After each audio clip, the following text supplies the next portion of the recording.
Since birth, people in this world have been strictly ranked according to a rigid hierarchy. It's a paradise for the strong, but it's also full of pressure. It's unfair to the weak, but those rules completely changed the moment this young man appeared. Someone who was just a rookie signing up for his first rank-up battle. While people just hunt rabbits or catch birds to test their newly learned skills, he walked straight into a bear den and took down the biggest one. In his first combat match, he accidentally wiped out 2 top-tier players. The rank 2 fighter nearly got sent back to the lobby. Turns out he's the student of the person known as the world's strongest hunter. In a peaceful village, a 16-year-old boy named Lao was busy chopping wood under the scorching sun. Wiping off his sweat, he told himself he was finally done. But before he could even rest, an old villager called out to him. "Since you're done, help me plow the field, would you?" But immediately a powerful kick from behind sent the old man sprawling to the ground to Lao's shock. The one who did it was Yuna, who angrily shouted, "Stop making Lao do everything." Despite the old man lying flat on the ground, he still tried to argue that it was because Lao would always just agree to it. Even with no work to do, Yuna remained furious. She rushed over, grabbed Lao, and shook him hard. "Lao, because you agree to everything, they treat you like a fool." Even though Lao just felt dizzy and replied that he was fine. But Yuna still felt indignant at her friend's excessive kindness. Suddenly, she had an idea and shouted with excitement, leaning close to whisper a secret in Lao's ear. "Do you want to get out of this village?" "Actually, I found a secret path no one knows about." But their escape plan hadn't even started when an old woman appeared to stop them. "Have you both forgotten all the village laws? We are not allowed to go outside." Despite Yuna's resistance and questions, the old woman firmly blocked the path with her cane and ordered the villagers to lock the girl up immediately. While Yuna was dragged away screaming about how absurd the rules were, other villagers continued to take advantage of Lao's gentle nature. A man casually asked him, "Hey kid, can you help me get some water?" What a pushover. With a naive expression, Lao gently replied, "Yes, sir." Even though they grew up in the same village, Lao and Yuna had 2 completely opposite personalities. While Yuna always longed to break the chains, Lao chose to be content with reality. When asked if he wanted to do anything else for himself, he was silent for a moment before gently answering, "No, I'll help." But ever since his parents passed away, it was the protection and love of the villagers that helped him overcome his loneliness.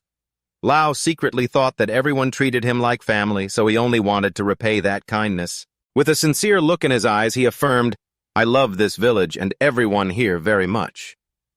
His words moved the man to tears, and he even wanted to take Lao home to live with him, just to make it easier to take care of him, but Lao politely declined because he wanted to stick to the house his parents left behind. To him, the people here were the most important thing. As for how vast the world outside was, it meant absolutely nothing compared to that peace. Yuna, at this moment, was locked in a bamboo cage in the middle of the village square. She kept shaking the bars and screaming for her freedom, but the old woman only replied coldly, "What a stubborn child. If you were even half as good as Lao, that would be great." Yuna still refused to give in and demanded to know why everyone was strictly forbidden from going outside, since it was not only inconvenient for trade, but also prevented them from exploring the world. The old woman fell silent before revealing a mysterious truth. "Because there are people who hate us." The answer left Yuna shocked. She kept asking who that person was, but the old woman didn't answer, only saying that time would tell everything. Returning to Lao after getting water from the well, he was suddenly hit in the head by something.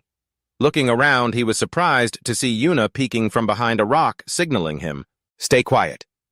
Seeing her friend escape from confinement yet again, Lao blurted out, "You escaped again." Not only did she feel no guilt, but Yuna proudly boasted that because she had been caught so many times, escaping now was as easy as pie, leaving Lao to sigh and reply, "That's nothing to be proud of." "The point is, Lao, come with me," Yuna said, dragging her friend along. Lao was still a bit hesitant and worried. "If we go out of the village, she will scold us again." But Yuna immediately reassured him, just for a little while. "It's fine." She led him through the thick bushes, excitedly revealing that there was something special she wanted to show him. When the two stepped out of the forest edge, a vast space appeared before them, leaving Lao completely stunned. Yuna pointed to the vast valley with a winding river below. "This is the world outside. It's this massive." Standing before such a majestic scene, Lao could only gasp in amazement. "Wow, it's incredible." Seeing her friend becoming intrigued. Yuna smiled and asked if he knew about the rules of the outside world. No. She opened a book she got from a merchant and started explaining to him that the outside world operated on a system called ranks from explorers and carriers. To healers and bards, everything was clearly classified. Those who reached high ranks were called rankers, not only people but even weapons. Food power and wealth were all tiered. It seemed like everyone in that world followed this system very strictly. Lao marveled, realizing that the outside world also had its own rules and wasn't just chaos. Yuna nodded in agreement. She felt this was much more interesting than the restrictive laws in the village. With eyes burning with passion, she loudly declared her dream. I want to become an explorer, compete with opponents from all over the world, and then one day, become a super cool explorer that everyone respects. Even though Lao was still wary and reminded her about the ban on leaving the village, Yuna had already made up her mind. I don't care. I've decided I'm going to leave this place. She reached out toward her friend, sincerely inviting him. Lao, come with me. Go exploring. Hey, don't go tempting an innocent soul. Before Yuna's unexpected proposal, Lao could only stare in confusion.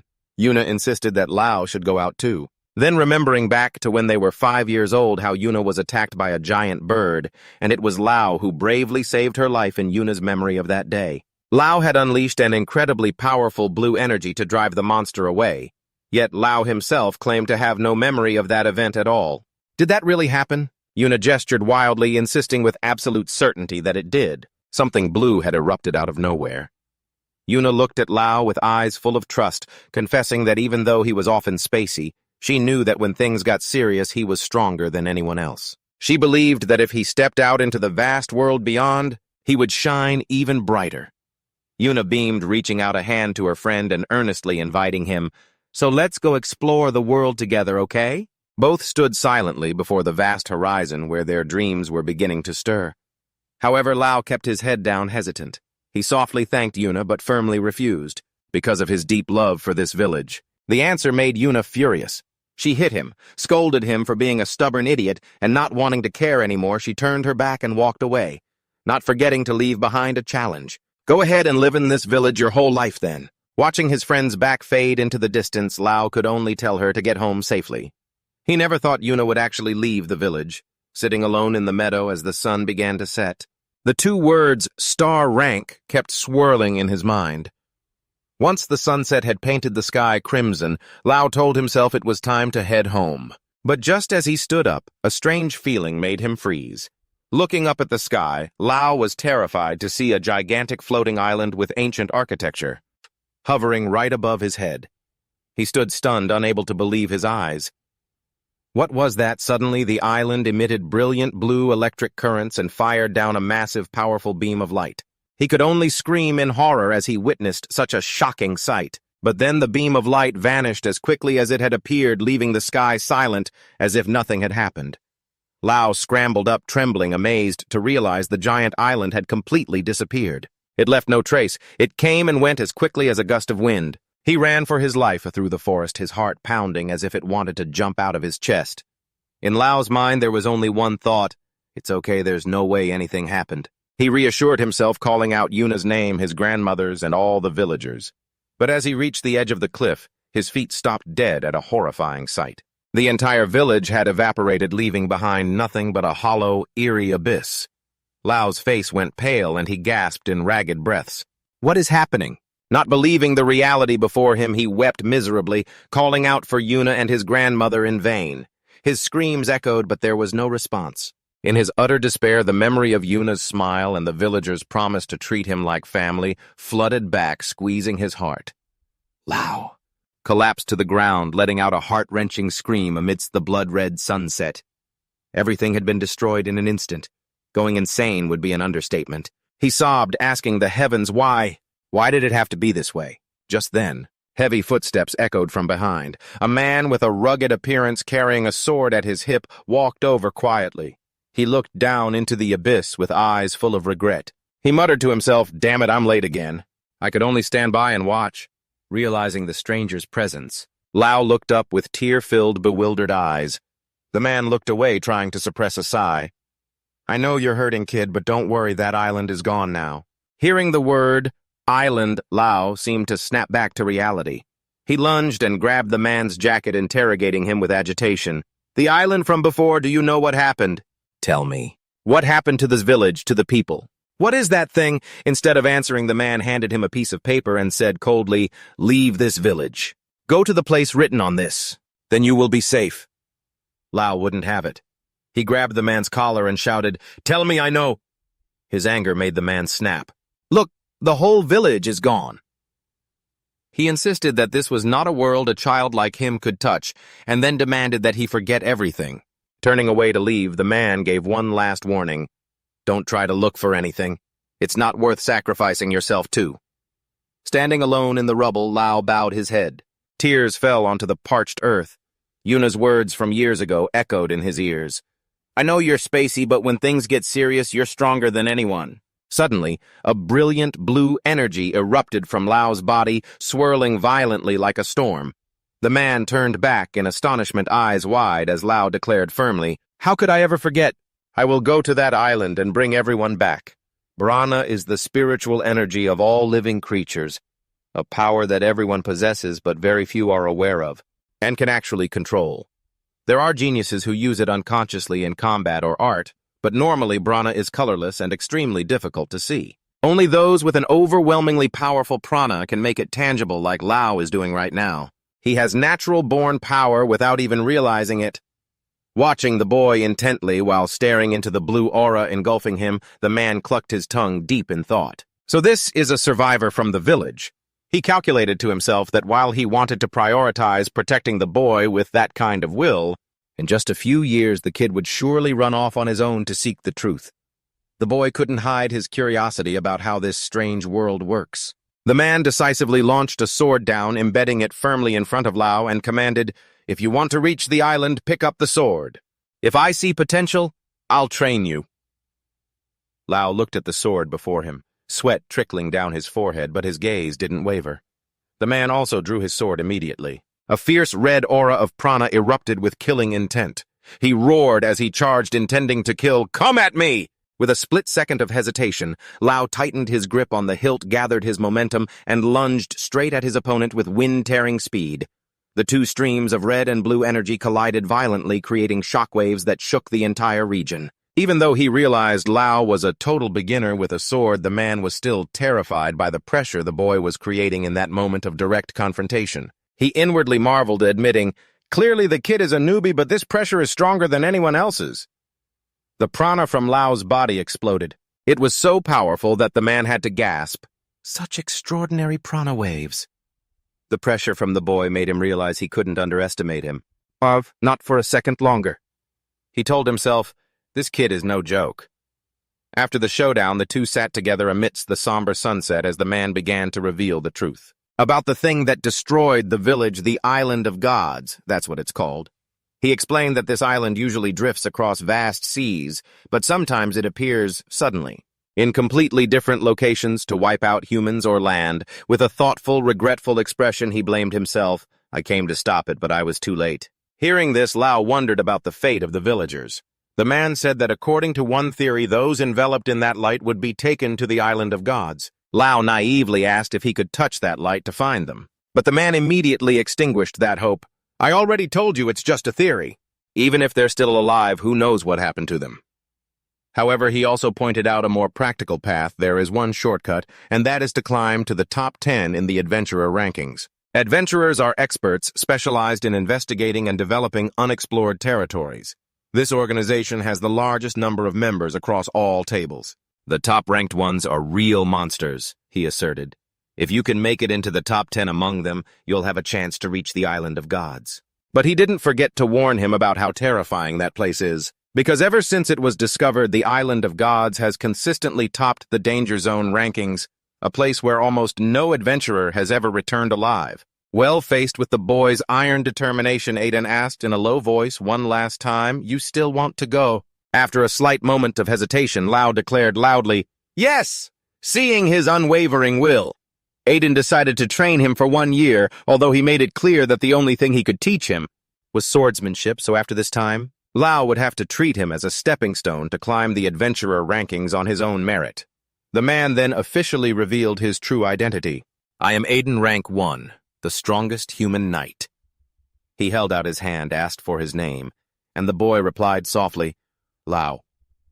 After the fateful handshake between the two master and student, Aiden flashed a challenging smile, and warned that he wouldn't hold back at all because, after all, Lao was the first person capable of landing a strike on him. From that moment on, a year of hell officially began.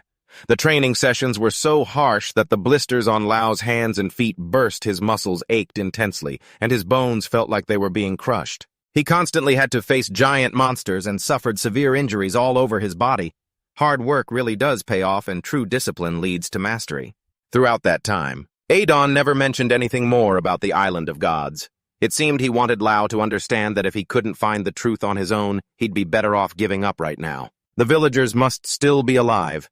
That intense belief was the only motivation helping Lao overcome all his own limits. With every sword stroke, he constantly questioned the reason why the village disappeared. And what is the true nature of the Island of Gods? To find the answer to everything, Lao was determined to reach the top of the adventurer rankings at any cost. Time passed. 1 year later, standing before a vast valley with a river flowing long at the foot of the mountain, Aiden asked in a low voice, Are you ready, kid? With a slight hesitation, Lao replied with absolute confidence, I've been ready for a long time. Lao closed his eyes halfway to let the memories of Yuna flood his mind. The image of his childhood friend, radiant and full of enthusiasm with the desire to become a great adventurer, surfaced. Clear as day, Yuna had earnestly invited him, Lao, come with me, okay? But now, that girl who craved to explore the world had vanished. Lao whispered to himself that now he would be the one to start this journey, to carry the burden for her and fulfill the unfinished dream. At 17, the naive boy from before has now completely transformed, becoming taller and more mature in his rugged adventurer outfit.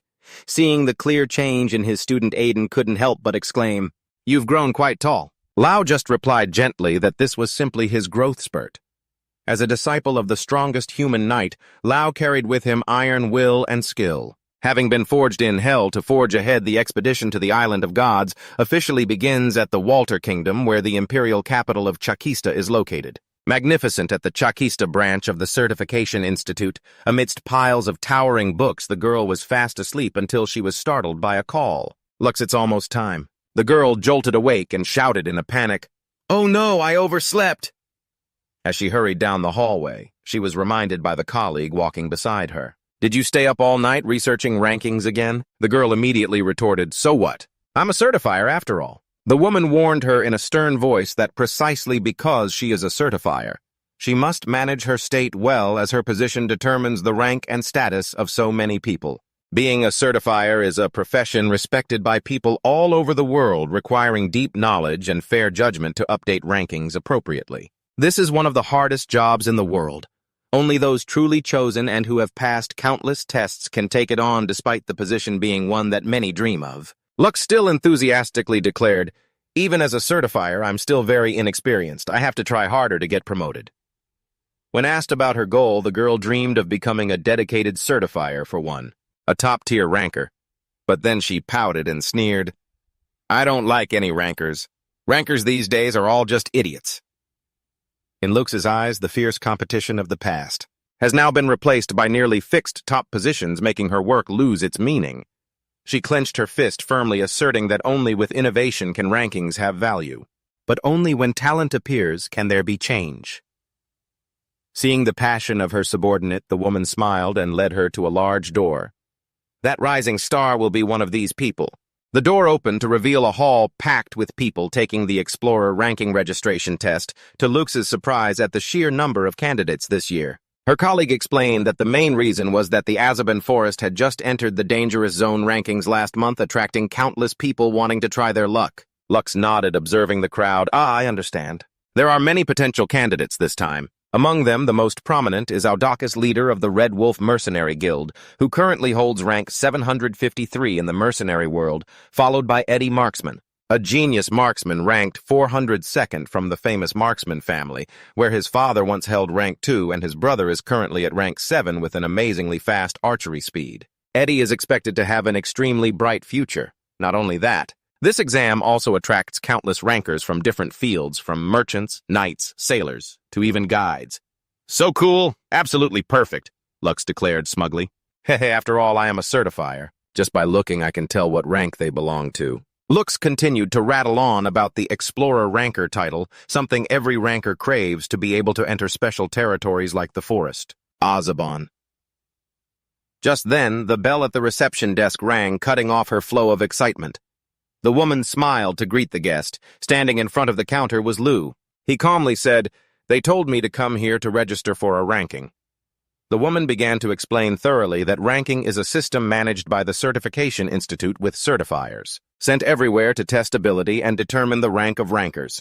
Although you can update your rank anywhere, there is a certifier. The initial registration must be done at the Institute.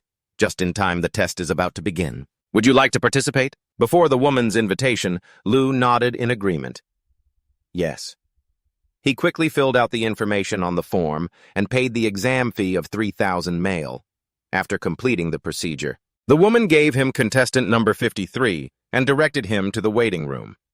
As Lou brushed past to enter the exam room, Lux couldn't help but stare at the back of the young man. Unfamiliar, she secretly wondered why in this day and age there were still people who didn't know what the Certification Institute was, making the woman laugh because it had been a long time since she had to explain it from the beginning.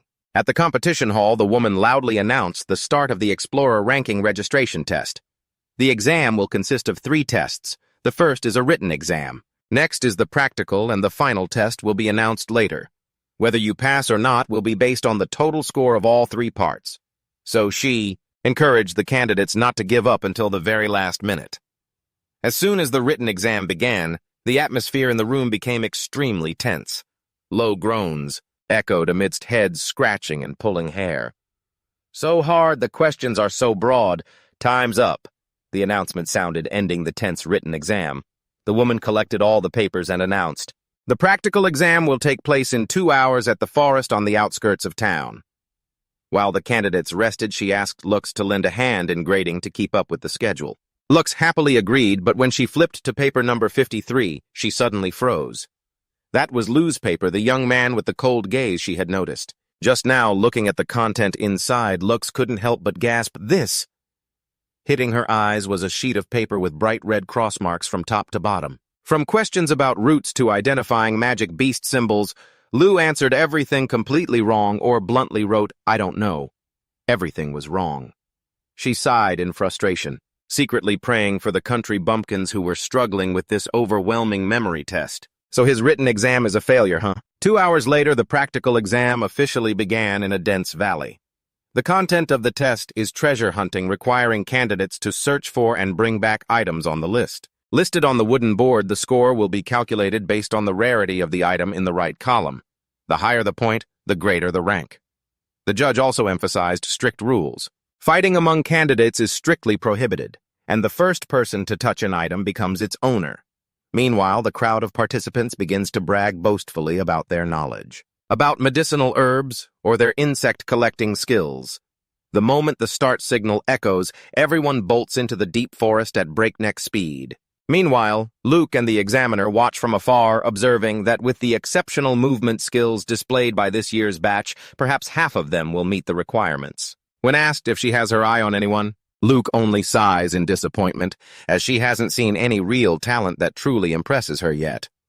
Suddenly, a massive figure approaches the submission area. It's Audacus. He brings back Regan antlers worth 120 points to everyone's amazement.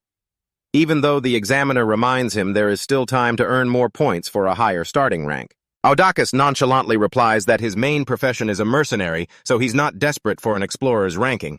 Let the others fight for it, he just needs to pass. Just then, another small kid runs over with an eager look on his face. It's Eddie Maxman. He loudly presents a tail feather from a flock bird with a score of up to 180. Far exceeding Audacus's achievement to the shock of the examiner regarding the item's rarity, Eddie casually brags that this bird is just a common dinner meal, back at his house. The kid's arrogant and cocky attitude makes Audacus, standing nearby, lose his temper. Eddie nonchalantly taunts Audacus, saying that the bird flies at 500 kilometers per hour. So the guy's eyes couldn't even track it. He even sarcastically remarks that the mercenary should just work as a clown instead. Facing such provocation, Audacus roars in anger, wanting to test him. Witnessing this scene, Luke only thinks to herself that mercenaries are often very arrogant about their strength. Suddenly, A strange sound makes everyone look back. Lu is walking along, looming large, dragging the carcass of a giant bear in everyone's shock. He calmly drops the body and asks, "I didn't know how to extract the red bear's gallbladder, so I just brought the whole carcass here. Is that allowed?" The examiner can only stutter in agreement. The red bear's gallbladder is worth 300 points. Other candidates begin whispering about the fact that this kid could single-handedly take down a monster like that. Luke approaches, praising Lu's practical knowledge while not forgetting to bring up his disastrous written exam. When asked, Lu simply replies, since this animal often appears near his village, that's how he knew the answer. The reply makes Luke curious about the village he mentioned. No point in asking about it now. It's already been wiped off the map. A man standing nearby is still shaken, having accidentally witnessed the whole thing, but he cannot find the words to speak. In his memory, the ferocious red bear had charged in to attack, but the moment Lu drew his sword, a flash of blue light moved with terrifying speed. Before anyone could even realize it, the bear was taken down in a single blow. Luke looks at Lu pensively. It seems she has noticed something unusual about this young man. An hour later, all candidates are gathered for the final round. The location is a giant arena deep underground, standing in the middle of the arena. The examiner sternly asks if everyone knows what an explorer should be most wary of, then provides the answer herself, not magical beasts, but humans. She explains that during exploration, the real threat often comes from bandits and looters. Therefore, combat strength is a vital factor. The final test is a simulated battle where candidates will directly face each other. Even though she insists the goal is only to determine ability, and that winning or losing doesn't matter, the atmosphere remains extremely tense. Eddie secretly realizes the reason the organization kept this a secret until the very last minute was to prevent candidates from cheating in the previous practical test. Old Ginger is truly spicier. That's why they are the masters. "Hey, you fight me!" A burly mercenary challenges the black-haired man standing next to him. He mocks that during the previous test. The guy only knew how to pick up rocks, then spews insults. "I heard the mercenary ranks are full of thugs who like to brag. What are you, some third-rate nobody?" Not waiting for the opponent to respond, he roars, intending to crush his rival, but immediately a lightning-fast strike makes him collapse. The black-haired man calmly sheathes his sword, coldly replying, "Sorry, I couldn't hold back my anger." Witnessing that scene, the examiner is shocked. Even though this person didn't pass the previous tests, the strength of a third-grade mercenary in the official rankings is truly a monster that cannot be underestimated. The examiner secretly assesses that candidate Audacious is even more hot-tempered than his appearance suggests, and perhaps only the genius Eddie is strong enough to face him. Just then, Luke approaches and makes an unexpected suggestion. "You know, can I choose the opponents for that guy?" Her eyes are directed toward Lu, the young man who took down the red bear in a single move. After the intense matches of the other candidates, match number 8 is officially announced. Number 27 and number 41 will form a team to face number 53. What kind of game is this, 2 against 1 that's just asking for a massacre? This arrangement makes both the black-haired man and Eddie feel insulted. They roar, "Are you ladies out of your minds? It's been a long time since I've been underestimated like this." Even the examiner anxiously asks Luke if that's really okay. Yet as she smiled with excitement, her eyes shining brightly while looking toward the arena. Perhaps if I'm reading this right, that person is a total monster. The lopsided match between a rookie and 2 well-known rangers started attracting every gaze from the stands. Standing opposite is Audacious, the young captain of the Red Wolf Mercenaries. He is no mere amateur, having single-handedly wiped out the 62nd ranked Camo Crime Syndicate last year, taking down the boss and 7 high-level subordinates all by himself to build his reputation. Standing gloriously alongside Ao is Eddie Maxman, the young master of the prestigious Maxman Archer clan, rigorously trained by a father who once held the 2nd rank in the world. Eddie is a true genius, having made it onto the rankings since he was 5, with elite skills that match his pedigree. Both of them are incredibly formidable opponents, and the adversary of these 2 monsters is just a young, unknown boy. How could those 2 ever stand such an insult? Under the suffocating pressure of the arena, Lu calmly drew his sword. A brilliant blue prana current began to coat the blade with immense power. As soon as the start shout rang out, Eddie immediately got into his battle stance. He pulled back his bowstring, aiming with the speed of a prodigy. The arrow tore through the wind, but Lu just needed a gentle swipe of his blade to swat it away. Not letting his opponents react, he dashed forward at terrifying speed. Audacus also quickly swung his curved blade to join the fray. The fiery clashes between Lu's sword and his opponent's blade sent sparks flying everywhere. The speed of the battle was so fast that the spectators in the stands could only see blurs. They asked each other in a panic, "Hey, do you see anything?" But they only received a helpless reply, "I can only hear the sounds." Amidst the ear-splitting clashes, Lu remained hyper-focused. His glowing eyes pierced through every movement of his opponents. He continuously unleashed powerful strikes, forcing Audacus to struggle in defense, sweat streaming down his terrified face. Just as Eddie fired supporting arrows from afar, Lu instantly pivoted, performing an lightning-fast arc slash. Every technique seemed as simple as breathing to Lu. The arrows tearing through the air were easily swatted away by him right in mid-flight. The disparity in rank left everyone witnessing it with their jaws dropped in shock. Audacus remarked in horror, "That swordsman is at a rank higher than a knight." Eddie trembled, agreeing that he had never met anyone with such terrifying ability before. Facing the astonishment of his opponents, Lu coldly asked, "Are you two also linked to the rankings?" Eddie immediately replied, "I am archer rank 402. And Ao introduced himself as mercenary rank 753. Hearing this, Lu whispered softly, "I see. So if I defeat both of you, I'll reach a 3-digit rank immediately." A massive burst of blue prana exploded from Lu's body, radiating like a storm and engulfing the entire arena. Eddie and Ao were completely frozen, only able to gasp in despair. What? How is this guy suddenly emitting such overwhelming pressure? Standing from afar, Luke couldn't help but be shocked as she witnessed this earth-shattering scene. Prana, such a terrifying amount I can see it with my own eyes. Eddie still stubbornly insisted that rankings weren't just based on general level, but that sniper specialization required high precision. He was ranked 78th, yet his arrow had barely left the string before Lu neutralized it easily. In the blink of an eye, Eddie lay collapsed on the ground. Seeing his comrade defeated so quickly, the mercenary could only gasp in shock. Lu's eyes burned bright, his prana releasing an aura that made his opponent's spine chill and sweat profusely in fear. Just as he prepared to swing his blade to retaliate, Lu had already glided past him like the wind appearing right behind him, leaving him frozen because he couldn't keep up with that speed. "Wait, I surrender," the mercenary hurriedly called out, asking to stop the match. Realizing the massive gap, he made excuses, saying that after this match ended, he still had work to do, and if he were knocked unconscious like that kid Eddie, it would be very troublesome. Seeing that his opponent had given up the fight, Lu calmly sheathed his sword and replied briefly, "Fine." Looking at Lu's retreating back, the mercenary could only shiver, thinking to himself that the boy was truly a monster and couldn't help but wonder about the true identity of this young man. The whole arena erupted in astonishment. No one could believe a young boy could defeat 2 3-digit rankers so easily. The judge loudly announced, "The winner number 53, while everyone was still buzzing with excitement. Luke suddenly ran away from the stands, causing her colleague to be surprised and call out after her. She dashed straight into the secret operations room standing in front of a giant computer screen system and began frantically searching for information. Luke hacked into the exclusive recognition database to learn about contestant number 53, and she was shocked to see the name Lu Tooley, 17 years old. But there was absolutely no prior ranking registration data for him. With such incredible skill, this seemed impossible. She suddenly realized that Lu seemed completely clueless about the registration bureau. Perhaps he had lived in some deep remote mountain area. After thoroughly checking his spotless background, Luke cheered with joy, having found a true treasure.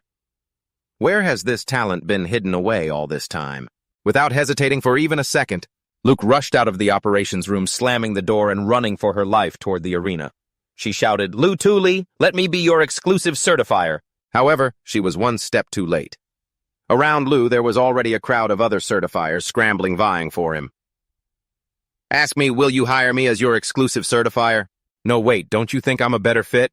Witnessing this scene, Luke could only stand, petrified in despair. "Oh my God, I'm a step too late." She angrily cursed the crowd as opportunists for rushing to make offers before even checking his background.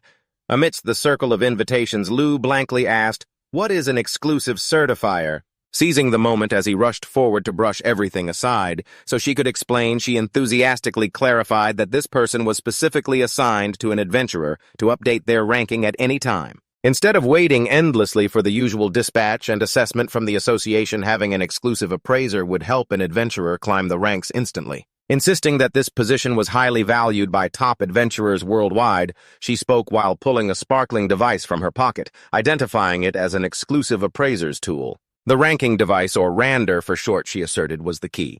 With this, he could grasp the latest information anywhere, anytime to climb the ranks most efficiently. He stood silently looking at the enthusiastic girl before him, then suddenly spoke up. "I have one condition," he said, turning to look straight at the crowd of officials waiting nearby and loudly asking, "Is there anyone here who can help me reach rank 10 as an adventurer?" "Absolutely not." His question left everyone, including her, stunned in disbelief. "If it's that easy, you guys go ahead. I'm going to sleep." The atmosphere immediately turned chaotic. Whispers broke out everywhere. They believed that rank 10 adventurers were all monsters, and while his swordsmanship was excellent to reach that level, that alone was not enough. Without waiting for an answer, he turned and walked away coldly, leaving her stunned and rooted to the spot. Watching the young man's lonely back gradually fade away, she finally snapped out of it, yelled, "Wait!" and hurried to chase after him. She caught up to him just as he stepped out of the association gates, under the fiery sunset, breathlessly asking why he wanted to climb to rank 10. He didn't stop, replying in a cold, distant tone, "That's none of your business." Not giving up, she gathered all her courage and declared, "Then make it my business. I will become your exclusive appraiser. I will climb to rank 10 with you," she vowed. Faced with the little girl's determination, he stopped and looked at her with a somber gaze. Then he bluntly refused. "I don't want to put a kid in danger." "Hey, why do you call me a kid?" "I'm telling you, watch it, you kid." Being called a child, she shouted in anger, "Kid, you say? Before I'm a kid, I am an appraiser." But he remained firm, stating that even if she wasn't a child, he had no intention of hiring her because he didn't want anyone else to be dragged into his dangerous journey, watching his back disappear into the twilight. She clenched her fists, seemingly determined on a new plan, and yelled toward him, "I have a job to do. I have a mission I must complete. Even if it costs me my life, I want to accompany you for that goal." Her ironclad affirmation rang out in the late afternoon. Stopping the young man in his tracks, her eyes burned with determination, not a hint of joking, faced with that sincerity. Painful memories of his village being wiped out flooded his mind. He whispered to himself that he must reach that island and bring everyone back. Looking up at the little girl, he replied in a low voice, "I also have things I must do." Under the brilliant sunset in front of the association, two souls with separate goals found common ground. She brightened, held out her hand, and introduced herself. "I'm Lua.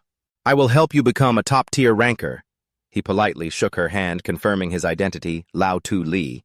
A fated handshake marked the start of a new adventurer party. As night fell, she led him to a fairly spacious and well-equipped inn, enthusiastically introducing it. "How is it? Nice room, right? I rented it for a few days. Let's use it as our base." While she was excited about the new base, he just stood quietly observing with a cautious expression. He spoke softly, "Thank you, you're professional." In reality, the touching atmosphere from earlier only lasted a few minutes. She sighed to herself, never having seen a trial period. That started with such a weird atmosphere. As it turned out, he was still very guarded, only agreeing to a 1-week trial. His excessive caution drove her crazy, she declared, that she would show all her capabilities this week, to make him the one who bows down and begs her to stay. She even imagined him with sparkling eyes, pleading, "Wow, Miss Lua, please be my exclusive appraiser," but responding to that daydream was only his wooden, expressionless face and a blunt reply, "That would be great." Oh my God, he really killed the vibe. Looking at her teammate's emotionless face, she could only yell, "Don't say it like it's someone else's business." Just then, the Rander device in her apron pocket signaled a notification. She exclaimed, "Oh, the test results are in." She quickly pulled out the device and showed him the newly updated leaderboard on the screen. His name, Lao Tu Li, appeared with the rank of 2,728. She excitedly congratulated him. "Congratulations on passing the adventurer ranking test, surprised. Rank 2,000 right after registering is an exception." Contrary to her excitement, he muttered, "I thought it would be in the hundreds." A comment that left her stunned, asking, "Why?" He explained with an extremely simple logic, "Because both of my opponents in the test were in the hundreds, a rank 402 archer and a rank 753 mercenary." That's true.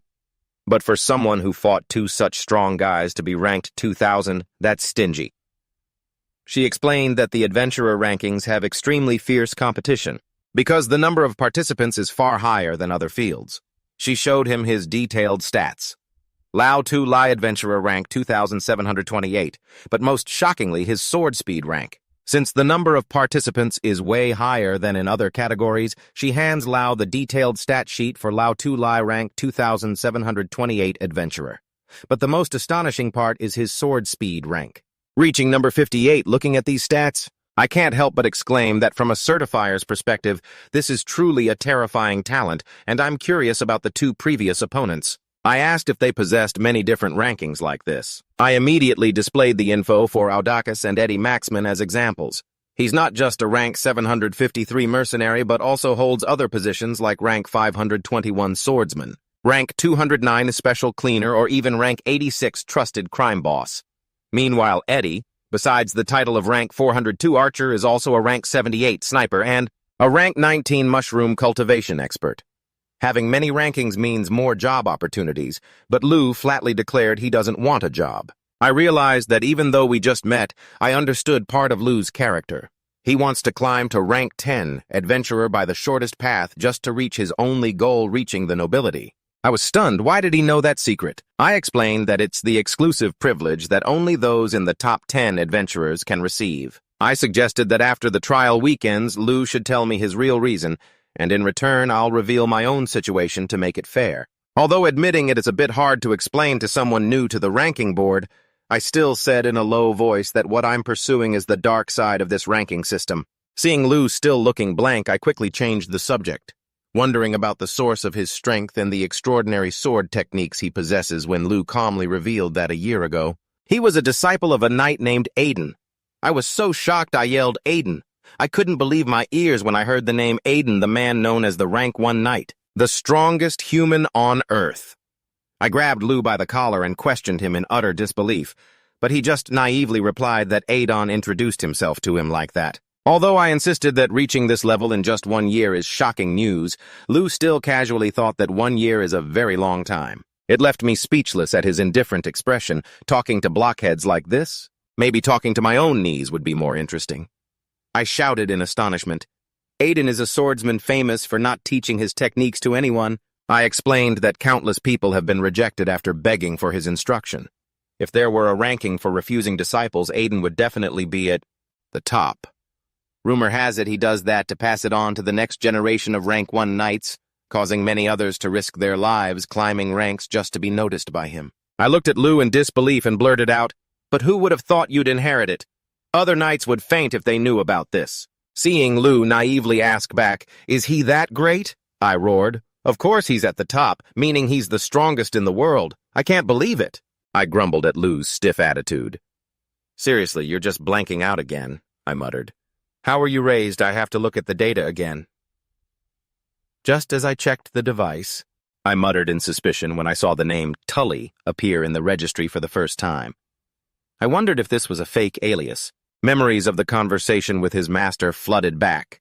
When asked what his last name was, Lou also blankly asked, "A last name? What's that?" which made Aiden click his tongue. Thinking it was due to cultural differences, Aiden sternly warned him, "If you want to reach the nobility by the shortest path from now on, tell them your name is Lou Tulidi." He warned that this is very dangerous, but if successful, important clues will find you. Standing before the giant abyss where the village once existed under the sunset, Lou softly replied, "I understand."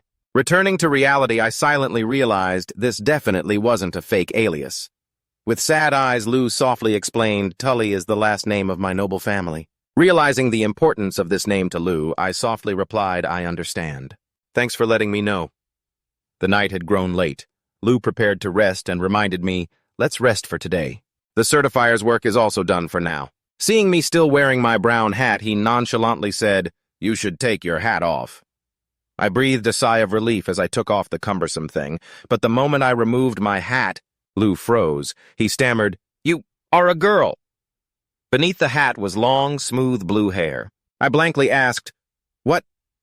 Seeing my teammate's surprised look, I snapped, "You're only noticing now." Lou could only clumsily reply, "I'm sorry." But that indifference just made me even angrier. I puffed out my cheeks and shouted, "Is sorry enough? Good heavens, I'm a real girl." The next morning in the city of Trakista, sunlight peeked through the bedroom window. I had woken up early and was sitting by the window intently reading the newspaper. Seeing Lou lazily walking down the stairs with a still sleepy face, I greeted him, "Lou, you're up." After waking up more, Lou sat at the table and softly said, "Nothing much. Good morning, Lou." I happily returned his greeting. I began tying up my long blue hair, preparing for a busy day. Let's go get breakfast. While putting my familiar brown hat back on, I told myself this would be a long journey, but today is the first step. Lou, let's set up a strategy to reach rank 10. As an adventurer. The two of us went to an outdoor restaurant. While enjoying breakfast, I started explaining, to climb the adventurer rank, you need achievements. Exploration, land, development, and discovery are the basics. I suggested Lou could do volunteer work, but it's best to take on commissions. I explained that many people want to borrow the strength of adventurers, to collect items or investigate. With commissions, you also get paid. Perfect for beginners, you can pick up these commissions at certification centers or guild organizations. Depending on the country you're in, you can accept them just by using this. She excitedly showed off her Rangtel device while talking, but you know how it is.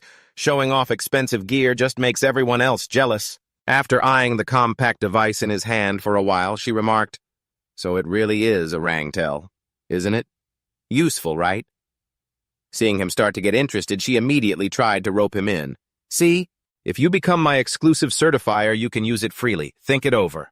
Are there any commissions that let you rank up quickly?" She explained that the fastest way was to take on high-difficulty missions, as the Certifier Bureau provides a rough estimate of how much each commission impacts your rank upon completion.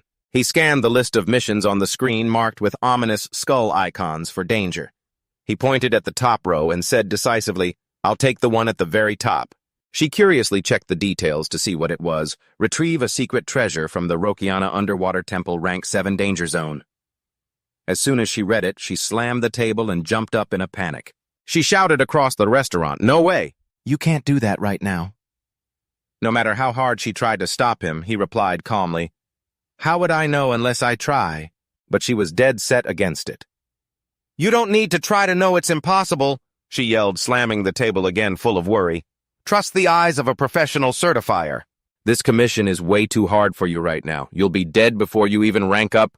Ignoring her, he just kept eating and replied calmly, "Even so, let me give it a try. It's the top of the dangerous areas, the island of the vassals, right? You can't just hide from a place like that." Her stubbornness left her feeling helpless. She thought to herself that she had to find a way to convince this guy at all costs. Just then, a deep, warm voice from behind interrupted their argument. "Looks like you're in trouble, kid." She was startled, turned around, and exclaimed in surprise, "Lao!" The man smiled and greeted her. "Long time no see." Seeing her still blankly asking who he was, she immediately introduced him. "This is Lao Bluewood, a top-tier rank 11 adventurer. You know that out of all the adventurer rankings, the adventuring profession has the most people, and those at the very top are monsters you can't afford to underestimate. And Lao is one of those monsters." He quietly calculated, if this man is rank 11, then he only needs one more rank to be eligible to challenge the Island of the Gods. Sensing a once-in-a-lifetime opportunity to teach him a lesson about real strength, she suddenly had a bold idea. She grabbed Lao's hand and begged earnestly, "This is perfect, Lao. I need your help.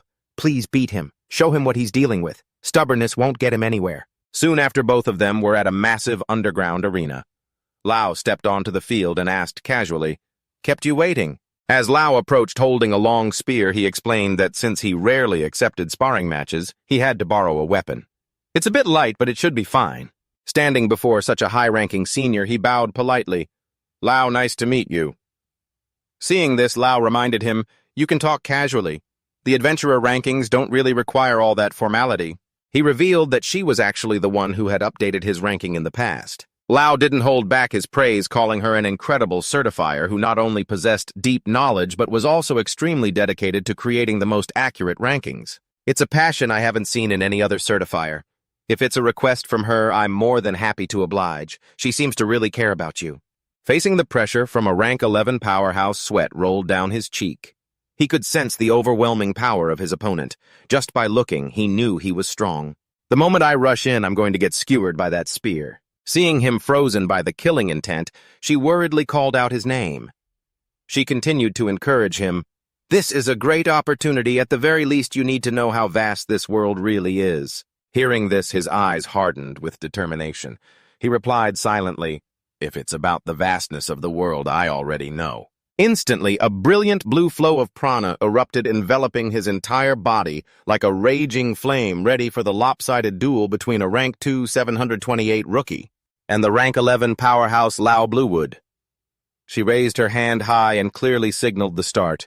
Immediately, two shadows collided in a flash. Sword and spear clashed, creating violent sparks and a deafening sound.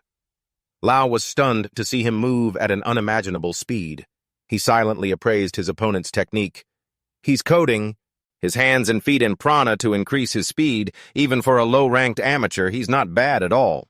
Consecutive impacts shook the entire arena. Lao began to notice something unusual about his opponent's technique and wondered in shock. But this swordsmanship, it can't be. The secret technique of the Kensai school, the sword style taught to only one person in a lifetime. It's impossible. How could it be passed down to a kid like this? Realizing his opponent was distracted, he coldly reminded him, "Seems like you're losing focus in the middle of a fight." He swept past like a ghost, unleashing a sword strike. The power forced Lao to brace himself. Lao calmly declared he still had plenty of energy left, completely opposite to his own expression, which was beginning to show signs of fatigue. Lao was privately shocked, admitting that despite his own wealth of experience in terms of sheer prana capacity, the boy in front of him had completely surpassed him. Moreover, the energy fluctuations from his body had a strange quality he had never seen before. Lao stepped back to create distance and suddenly asked, "What race are you?" Before he could even respond, he insisted, "Don't bother faking it, because that peculiar prana fluctuation isn't something that can be achieved through normal means." Lao sighed and then gripped his spear tightly, declaring, "If you don't want to talk, I'll just have to find out for myself through our fight." "Next up," Lao said in a low voice, "I wonder if you can use skills." Confusion washed over him instantly as a heaven-shaking explosion of fire energy erupted. A barrage of blazing spears appeared surrounding Lu in the brilliant radiance of a legacy technique. Looking on from afar, the Blue World adventurer witnessed this overwhelming display of power, her heart seized with panic and concern for her comrade's life. Lu stared intensely at his opponent, cold and focused. He warned that without the proper skills to defend against this, Lu would undoubtedly perish under the barrage. Facing the might of an 11th ranked master, Lu gasped as the fire spears tore through the air toward him. He quickly dodged and unleashed a lightning-fast counter-slash. However, because there were so many, he couldn't block them all and was wounded. Lu regained his composure, his voice dropping as he stated firmly, "That won't work. Ordinary sword skills won't stop this technique." No sooner had he finished speaking than he snapped his fingers and hundreds of blazing fire spears instantly materialized in the air, encircling Lu from every direction. Under the crushing pressure, sweat dripped down Lu's cheek, yet his eyes ignited with determination. In that tense moment of confrontation, memories of his master's teachings, Aiden's words suddenly flooded his mind.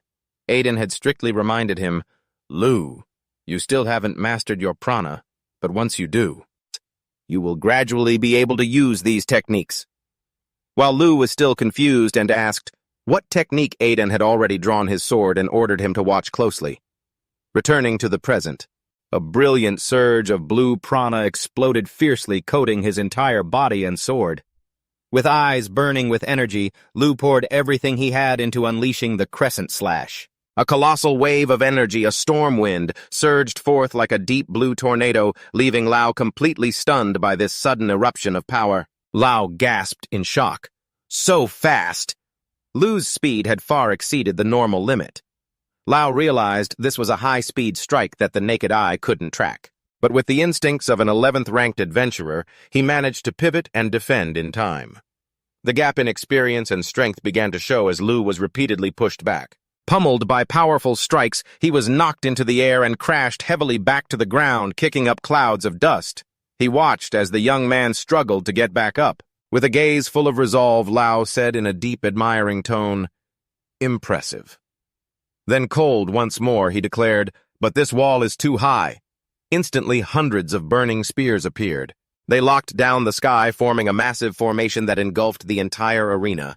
Witnessing this destructive technique, "Sharper," Luke, standing outside, could only watch in horror, fearing for her comrade's life. Caught in the jaws of death. Lu looked up with a stunned expression. Lao stared deep into his opponent. He delivered a final warning. Don't underestimate the adventurer rankings. How do you think? I climbed into that top seat. Under the suffocating pressure of the spears raining down, Lu could only spit out bitterly, "Damn it!" A series of explosions erupted, shaking the ground as debris and dust flew everywhere. It completely blocked his vision as the energy storm gradually faded. The scene was left with a deep, scorched crater with spears of light embedded everywhere. Lu lay slumped in the center, completely unconscious and unable to resist, before the absolute power of the 11th-ranked Master Lao Bluewood strode forward with the poise of a winner. Leaving behind Lu, who lay motionless in the ruined crater, he walked toward Luke. He asked in a low voice, "Satisfied?" Luke realized what he meant and bowed her head slightly, replying, "Yes, thank you." She looked toward Lu with a meaningful gaze, silently reflecting that after such a convincing defeat, he surely realized the harshness of the adventurer's world. Seeing her expression, Lao commented, "You're a smooth talker. You actually believed that boy would win." "Right." Faced with Lao's question, Luke could only blink and admit, "I thought it was possible." Lao mused for a moment and continued, "That faith, is it because he's Adon's disciple?" The remark startled her. "You knew." "With my level of skill, I can tell after just a few moves, can't I?" Lao explained that he had realized it early on. Upon witnessing the high-speed sword style Lu used, he recognized it as the signature technique of the Kenzuru school. The Kenzuru school was a unique legacy, where the strongest swordsman passes skills down through generations of knight adjudicators. Lao analyzed in a low voice, "The fact that an adventurer like Lu inherited it is an extremely sensitive matter. From the perspective of a knight adjudicator, this is as if their life's destined goal had been snatched away by an outsider." Luke clutched her head in worry, realizing the gravity of the situation. "I think I shouldn't let Lu meet future knight adjudicators." Lao nodded in agreement, stating, "That was the best plan because in the worst-case scenario, Lu's life could be threatened by the jealousy of the knight world." He suggested that if he were registered as a knight adjudicator, then everything would be resolved. However, Luke looked at Lu, who was lying unconscious, her eyes turning resolute. That seemed impossible. Luke spoke up, breaking the heavy silence. "Actually, my faith in Lu isn't related to the Kenzuru school." She revealed the real reason she had bet on this young man. "It's because Lu claimed he had landed one effective strike on Adon." Lao was stunned and asked back, "One effective strike on Adon?" He immediately dismissed the thought. He argued that with Lu's current skills, that was nonsense and impossible.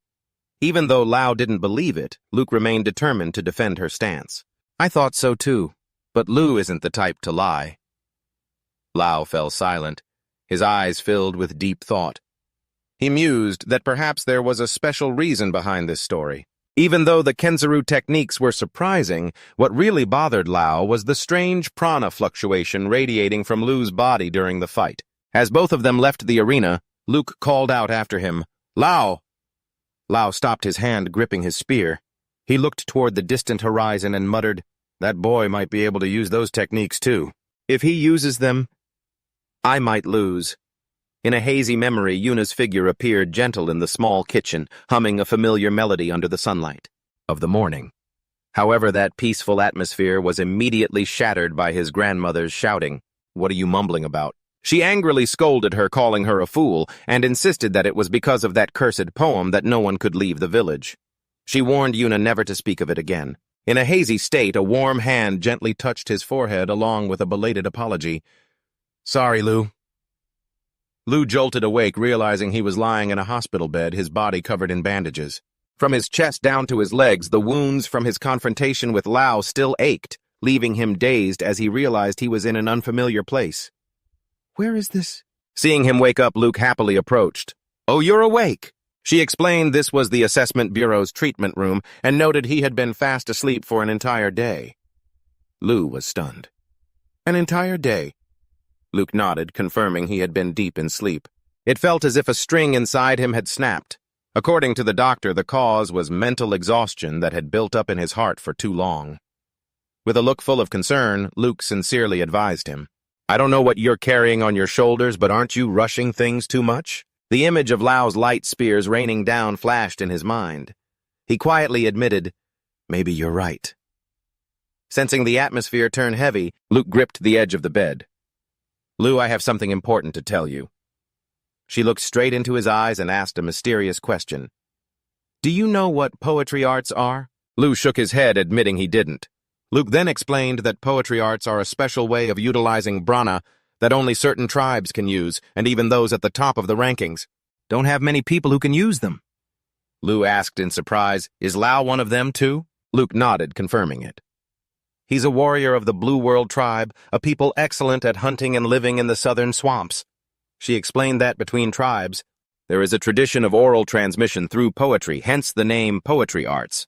It is also closely linked to genetics, so it is usually very difficult for someone to acquire this power by chance. Luke looked straight into Lu's eyes and revealed a shocking piece of information. "Lao said you might possess it too." "Lu, can you guess why?" The question made Lu freeze. In his mind, the blurry image of a girl singing gently under the morning sun suddenly appeared. After a moment of deep contemplation, he quietly replied, "I think I might." Hearing his confirming answer, Luke jumped up with excitement, cheering, "Great!" The girl enthusiastically asserted that poetry arts are a wonderful trait for an explorer, and she became even more certain that with this ability, Lu could absolutely become a top-tier explorer in the future. Not wanting to waste another second, Luke quickly pulled out her device and announced excitedly, "All right, I found a mission that is perfectly suited for you, Lu. The Azaban Forest Survey mission. It's an ecosystem investigation of a forest ranked at danger level 48. 2 months ago, Lu wondered, is investigating the ecosystem just simply surveying animals and such? But Luke turned serious and warned him that the truth was more complex than that. She revealed that recently many people had mysteriously disappeared in that forest. Adventurers who accepted similar missions have all vanished, from those ranked below 1,000 to those in the 800s. They all disappeared without a trace. If you uncover the cause of these disappearances, your current rank of 2,728, I predict, will jump up at least 200 spots. Of course, the risk is much greater." Hearing this, Lu stood up resolutely. Despite his wounds still being bandaged, he looked straight at Luke and affirmed, "I'll take that mission." Looking into her eyes, Lu asked softly, "Because you believe I can do it, that's why you recommended it, right?" Luke did not hesitate to confirm, "Of course," enthusiastically starting the process. "Then let's hurry and finish the mission acceptance procedures." While operating the device, she didn't forget to carefully instruct him on the rules of the Azaban Forest, where certain animals are forbidden from being hunted and there are restricted areas. Although Luke promised to go with him to provide support, she still required Lu to remember everything carefully. When Lu asked about the consequences of non-compliance, Luke warned in a serious tone, "Your rank will be dropped immediately. If you work in an unorganized way, your seat is as good as gone." She further explained that no matter how talented an adventurer is, if they disregard or destroy the ecosystem or repeatedly fail missions, their rating points will be significantly reduced. Because the essence of ranking is the trust others have in a person's capability and ethics. Lu pondered and replied, "I see." Immediately after, a notification sound from the device rang out confirming the mission had been successfully accepted. Luke cheered excitedly, affirming this was a new step forward and the first building block for Lu to climb to the top of the adventurer rankings. Faced with her extreme enthusiasm and her call for them to work hard together, Lu only replied softly with a, "Yeah." Meanwhile, in the Azaban Forest, where the night was bathed in a mysterious purple hue, a terrifying shadow was committing a cruel act. He coldly choked the life out of a poor man and growled, "Since you've seen me, there's no other way." The victim collapsed to the ground, no longer breathing. The perpetrator stood there nonchalantly as if he had just done something mundane. He looked down on the other person's life, thinking that with a small fry explorer like this, the Assessment Bureau certainly wouldn't bother wasting effort searching. Walking away, he mocked the idea of climbing the ranks seriously as a fool's game. His gaze stopped in front of an iron cage, holding a pure white unicorn. He calculated to himself that just by selling the precious horn of this creature, it would be enough for his rank to jump into the triple digits, easily. The person behind these dark schemes is none other than... It's so obvious the person behind all these dark schemes is Rosso Quen, a black market merchant holding rank 76, wears a polished but sinister look.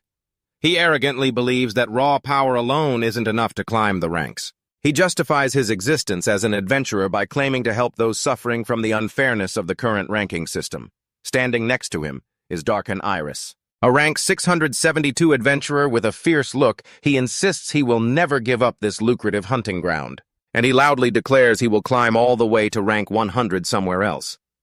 After heading toward the gate of the Azaban forest, Lu gets stopped by the guards for inspection. Calmly, he presents his ID card. The guard takes a look, mumbles, "Rank 2728, huh? An adventurer. Go on in." Walking through the iron gate, Lu starts explaining to the rookie about the brutality of this world. She says there are about 30,000 people on the leaderboard, but in reality, only about 20,000 are truly active, emphasizing that the adventurer rankings carry a completely different value and are much higher quality than other fields. Only the heavy hitters dare to dream of getting in here. Seeing Lu look puzzled about that value, she explains that a 4-digit rank adventurer here is equivalent to a 3-digit rank on other boards. In fact, the people holding 3-digit ranks here are even stronger than the two opponents Lu defeated in the recent exam. Shaking off the distant thoughts, Lu excitedly raises his fist to the sky and cheers, "Well, then let the adventure begin." Both head deep into the Azaban forest, a dangerous area ranked 48. The surrounding space is covered in a mysterious purple hue and filled with grotesque ancient trees. Lu suddenly stops, his sharp eyes scanning the surroundings before he says in a low voice, "This forest, it isn't normal." His keen sense surprises Lu. "You noticed already." She explains that for veteran adventurers, one look is all it takes to know how dangerous this land is. Lu explains that ordinary people can hardly recognize that danger. That's why the dangerous area ranking system was created. The reason the Azaban forest made it onto this list 2 months ago is extremely simple. Magical beasts exploded in number. They've gone through a population boom. Immediately, a pack of ferocious monsters from giant insects to bizarre-shaped creatures rushes out to surround them. Scared Lu clings tightly to her friend's shoulder and shouts, "Lu, you have to protect me." Lu calmly draws his sword, his sharp gaze responding, "Leave it to me." Lu lunges into the middle of the monster pack with terrifying speed. A decisive sword strike slices the green monster, bearing its fangs in two. Lu continuously unleashes precise slashes, taking down a swarm of insects and magical beasts in the blink of an eye. The monsters fall one by one before the swordsmanship, mastered by the disciple of the strongest knight. Witnessing that overwhelming scene, Lu can't help but be amazed and asks, "Was that the skill Adon taught you?" Lu nods slightly, confirming that's right. "I've learned a few skills from Adon, but there are still many techniques I can't use yet." As he sheathes his sword, he says that his second skill will be ready to use soon too. Suddenly, heavy tremors ring out, making the ground shake. From the shadows, a colossal creature with glowing red skin emerges. It is a Brad Talk, the one holding rank 126 on the dangerous magical beast leaderboard. Lu assesses the situation. Things are getting pretty dangerous.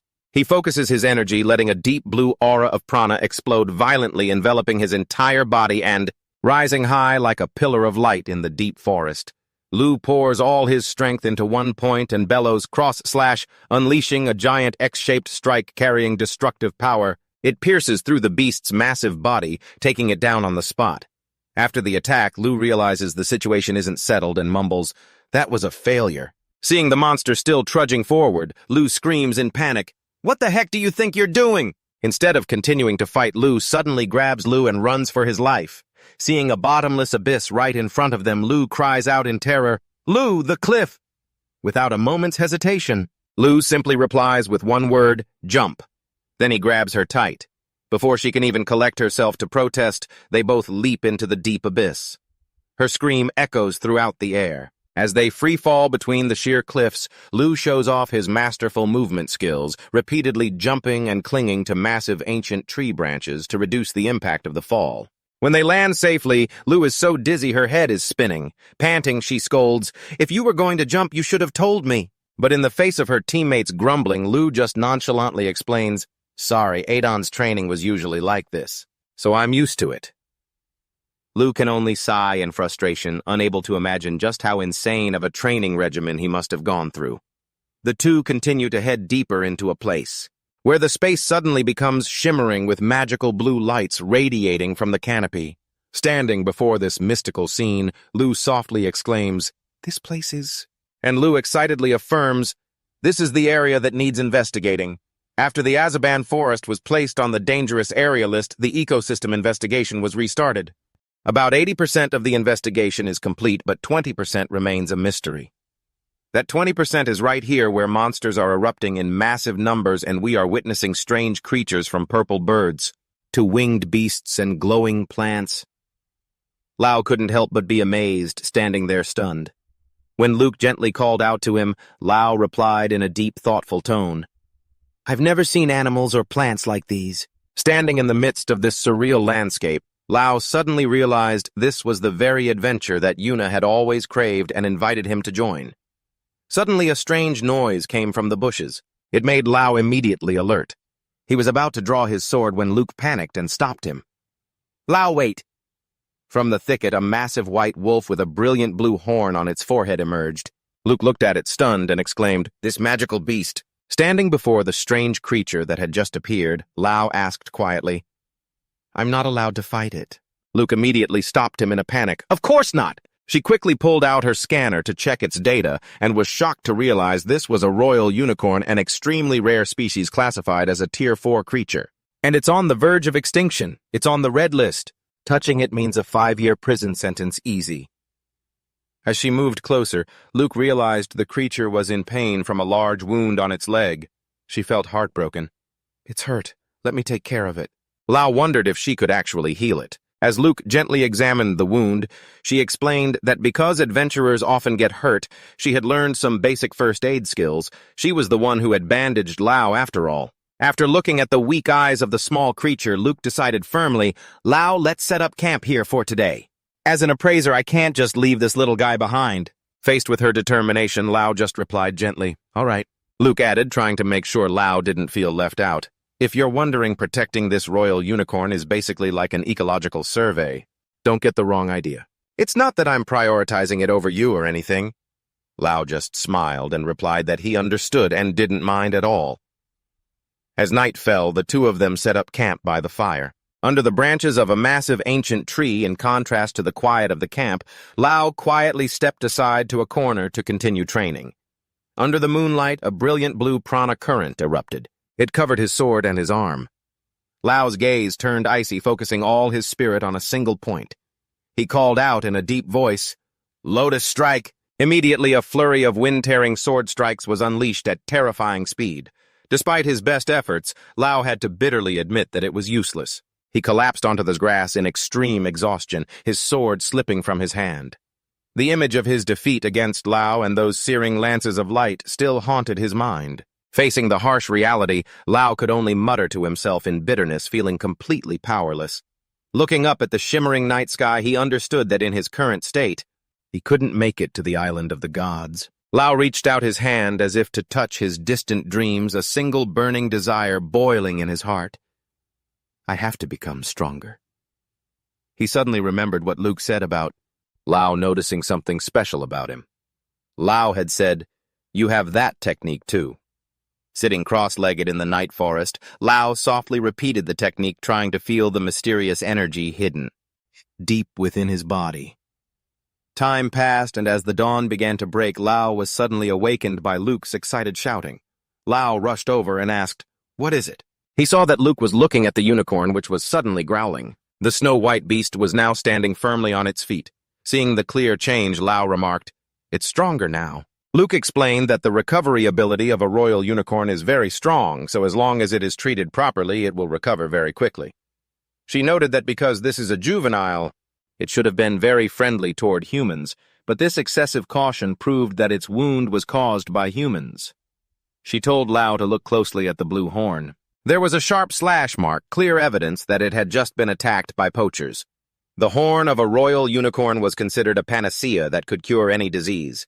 This led to large-scale poaching, causing them to fall onto the list of critically endangered species. Even with the bans in place, demand from the underworld still kept them being hunted ruthlessly under the name Unicorn. Suddenly, the beast growled and lunged at Luke, startling her, but Lau was quick as lightning, drawing his sword to stop it. An icy gaze and the pressure from his sword made the monster immediately tremble and recoil in fear. Frightened by Lau's presence, the unicorn turned and ran off into the deep forest. Seeing Luke about to chase after it, Lao calmly asked if she really wanted to do that. Luke insisted that even though it had recovered, its wounds were not fully healed. Furthermore, finding out why this species appeared in the Azaban forest was part of her biological survey mission. Lao quietly adjusted his red scarf, preparing to embark on the search. Luke worriedly told him to be careful, as the poachers might still be lurking somewhere in the forest. Hearing the word poachers, Lao stopped and asked a very pragmatic question. If I defeat them, will my ranking go up? Luke was a little surprised, but nodded, confirming that depending on the opponent's skill, a rank increase was entirely possible. I see. Understood. I'll defeat as many as I can. Lao decided firmly and darted off to track it. However, the beast's speed was so great that he lost its trail for a moment. He could only determine that it was heading in this direction. Suddenly, an arrow flew from nowhere, forcing him to dodge. As he landed, a stranger attacked him, shouting a threat. Your luck has run out, poacher. You caught us in a bad mood? Two swords clashed fiercely. Lao focused all his energy to deal with the aggressive attacker. Seeing the special energy coming from Lao, the stranger was stunned. The color of this prana! Amidst the tension, a loud shout rang out. Lao froze, recognizing the familiar voice, while his opponent also lowered his weapon and held up his hands in a gesture of truce. A truce, Lao asked, bewildered, wondering who it could be. From the tree canopy, a familiar figure emerged.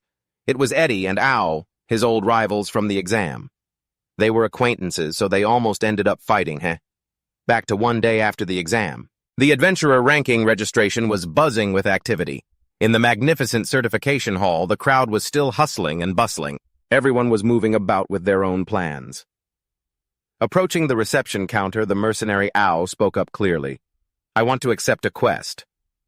The receptionist quickly acknowledged him and asked, Yes, what rank of quest would you like to take? Adventurer rank, Ao replied in a low voice, but right at that moment. Hurried footsteps sounded, followed by an enthusiastic greeting. Hey, it's me, Eddie the young archer had just arrived and cut in. I'm here to accept a quest. The two of them were shocked to run into each other, caught by surprise. Then they both stood silently by the hallway window in an extremely awkward atmosphere. After a long silence, they both spoke at the same time to break the quiet. You. The tension began to escalate as neither wanted to back down. Ao snapped, You go first. But Eddie wasn't about to give in, retorting, You go first. Finally, Eddie sighed in frustration and cut straight to the point. Have you looked into the swordsman who took us down yet? Mentioning Lao, Ao shook his head. Yeah, but I couldn't find any information at all. It's hard to believe, but it's like he hasn't even had a rank until now. Forget it, why are you still so obsessed with him? Eddie hung his head. Even though it's like this, I'm still called a prodigy in the archer rankings, you know? He bitterly confessed that it was because of Lao that his pride had been deeply wounded. The feeling of being overwhelmingly defeated by a nobody who didn't even have a ranking. Beignet was truly too big of a shock. Ao just remained silent and deep in thought. A while later, when he returned to the guild hall, the members of his mercenary squad were already waiting and greeted him in unison. Good work, Captain. As Ao stepped into the guild hall, the members swarmed him excitedly, asking, How was the adventurer ranking registration? He replied calmly, I've registered. The whole mercenary guild cheered in excitement because from now on, their area of operation would expand. A girl in the group even joked, If it's our captain, he must have made the other candidates suffer right. Facing the cheering Ao just replied gloomily, Not really. The mercenaries carelessly laughed out loud, thinking that holding back his power was the hardest thing for someone with a triple-digit rank like him, and surely he couldn't have lost to a rookie. But their boss had lost to a rookie, which was the painful part. Suddenly, Ao slammed his hand hard onto the table, making everyone freeze. He quietly stood up to the astonishment of his subordinates. The more he thought about it, the more Ao gnashed his teeth in resentment, remembering the recent match. In his mind, the image of Lao appeared, haunting him along with that brilliant blue prana. He bitterly realized, that guy didn't even look at me. Ao's eyes burned with indignation mixed with wounded pride, as if he only saw him as a stepping stone. He turned to order his team. From tomorrow on, triple the training load. This sudden decision shocked everyone, and they cried out, Triple Ao asserted. Once they had committed to the adventurer ranking, they would have to face unprecedentedly harsh missions. He clenched his fist, clearly declaring, This world is much larger than we thought. I will also train seriously. Turning back to look at Eddie, Ao said in a low voice, I am also hurt just like you. Although he didn't intend to focus too much on this ranking at first, Lau's appearance had completely changed his mind. Eddie was currently ranked 6,725 among adventurers, while Ao was ranked 6,301. Both were shocked to realize the vast gap. When Lau's ranking was processed, the person who had defeated them was sky-high at position 2,728. A difference of about 4,000 ranks from us can be closed in the blink of an eye, Eddie confidently asserted. Looking at the ranking, Ao also nodded in agreement. Looks like we're on the same page. Both decided to head to the notice board to receive new missions. Ao suggested a forest that had just been added to the dangerous area list, and Eddie immediately guessed it. He said, "You're talking about Azaban Forest, right? The more dangerous the place, the easier it is to climb the ranks." Right after that, both were present at the edge of the forest and unexpectedly encountered Lau. Standing across from his two old rivals, Lau's face remained expressionless. Suddenly, a huge sound rang out, shaking the entire forest, making Eddie and Ao jump in fright. Not wanting to waste time on explanations, Lau coldly declared, "Talk later." He decisively sheathed his sword. Then he dashed off like an arrow. Eddie followed closely behind and pressed to confirm, "You want to protect that magical beast, right?" Lau just replied briefly, "Yeah." Watching Lau's incredible movement speed, Eddie secretly assessed he runs pretty fast. To help the rookie move more effectively, Eddie offered guidance. "When moving in the forest, you should take advantage of the rough terrain like this." Finishing his sentence, the young archer jumped powerfully, gliding through the canopy artfully. Lau immediately observed and followed suit. He stomped his feet to gain momentum. Then he launched forward with a blue prana aura surrounding him. But just as Lau landed, Eddie shouted a warning, "Lau, you're being attacked by a magical beast!" Lau was startled and surprised, as a giant creature with a distorted shape, sharp teeth, and glowing tentacles suddenly emerged from the ground. The deep purple monster looked repulsive, opening its wide, gaping mouth. It intended to swallow everything. Both Lau and Eddie immediately took a defensive stance. Facing the ferocious magical beast blocking his path, Lau quickly swung his sword, slashing off a tentacle that was lunging at him, but he realized he couldn't get any closer because of the opponent's massive size. If he only slashed from a distance, he feared he would be dragged in and swallowed whole. Suddenly noticing the royal one-horned beast stuck in the monster's tentacles, Lu shouted, asking if they could create an opening. "Aim for its eyes," Eddie urged, then shouted to Lu, "Keep running." Eddie fired an arrow that struck the monster right in the eye, making it shriek in agony. Seizing the opening, Eddie commanded Lu to aim for its legs. Lu put all his strength into his legs, leaping high into the air with cold, determined eyes. As he prepared to strike the massive beast, Eddie screamed, "Get the royal one-horned beast out of there with you." Lu quickly grabbed the little beast, held it tight, and bolted out of the danger zone. Then the final blow was left to Ao, who swung his sword and sliced through a massive ancient tree. And then, the heavy tree trunk crushed the monster's body. As the dust cleared, the ferocious beast was now nothing more than a lifeless husk lying deep in the forest. Lu stood firm on the ground, still clutching the rescued beast tightly in his arms. Witnessing that display of teamwork, Eddie couldn't help but praise them. "Not bad. Your commanding was pretty good." Ao replied nonchalantly, "I'm just used to commanding my subordinates." That ticked Eddie off, and he snapped, "Who's your subordinate, huh?" Eddie reminded them that even though Ao's swordsmanship was excellent, it wasn't enough to reach the top 10 on the adventurer rankings. He insisted that if he wanted to rank up, he had to learn more than just sword fighting. A moment later, Luke rushed over, panting heavily, and yelled, "Lu, I'm so sorry I'm late." Seeing Lu standing with Eddie and Ao alongside the one-horned beast, she was stunned by this unexpected reunion. Turns out it was all a big misunderstanding. Lu had mistaken the two of them for poachers. But very quickly, the misunderstanding was completely cleared up. Even though things had settled, Luke still stood there with her arms crossed, looking stern at the mercenary owl.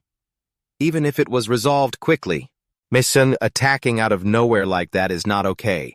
I should probably report this on your record. Seeing the look of terror on his face, she burst out laughing. "Just kidding. You did stop in time after all. But next time I really will report you." Ao just broke into a cold sweat and mumbled, understood.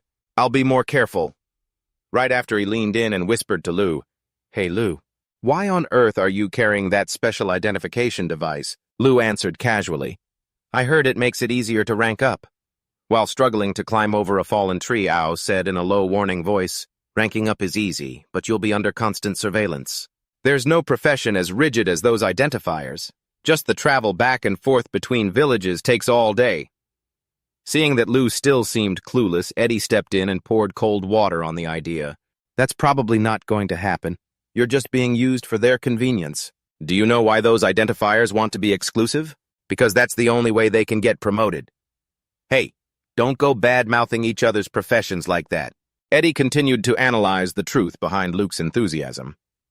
Identifiers get promoted based on their performance in updating the rankings. In other words, someone like you who's climbing the ranks like crazy is their easiest target. The young archer didn't forget to warn Lou to be on guard, saying that girl was just using him as a stepping stone to get promoted. Lou went silent. The words, "get promoted," echoed in his mind, along with the memory of Luke declaring, "I have something I absolutely must do." Looking at her back, Lou wondered to himself if getting promoted was really a mandatory goal that she had to achieve. After all, her genuine acts of care didn't look like someone who was just scheming. Meanwhile, Luke breathed a sigh of relief, seeing that the little beast's royal horn was still intact. Suddenly, the beast nuzzled up to her, causing her to scream in surprise. Seeing the whole group standing together, Luke smiled and remarked that it looked like everyone had become friends. But Ao immediately denied it, insisting that this was just the only safe place to stand. Seriously, if you're on your own out there, you're toast. Eddie grumbled, calling the wolf ungrateful and not cute at all. Luke quickly stepped in to defend it, explaining that the animal was acting scared because Lou was emitting an incredibly terrifying aura. Lou just looked confused, replying that he hadn't done anything. Suddenly, Luke noticed the giant purple monster corpse lying nearby. She realized it was a frost beast. Moving closer to examine it, Luke explained that this was a type of monster they had never seen in this area before. Based on her knowledge, she noted that this species usually lived in colder regions, so it made some biological sense for it to be here. However, her expression suddenly became serious as she stated that it had never been discovered in the Azaban forest before. Luke asked Lou to record the existence of this monster in the system immediately.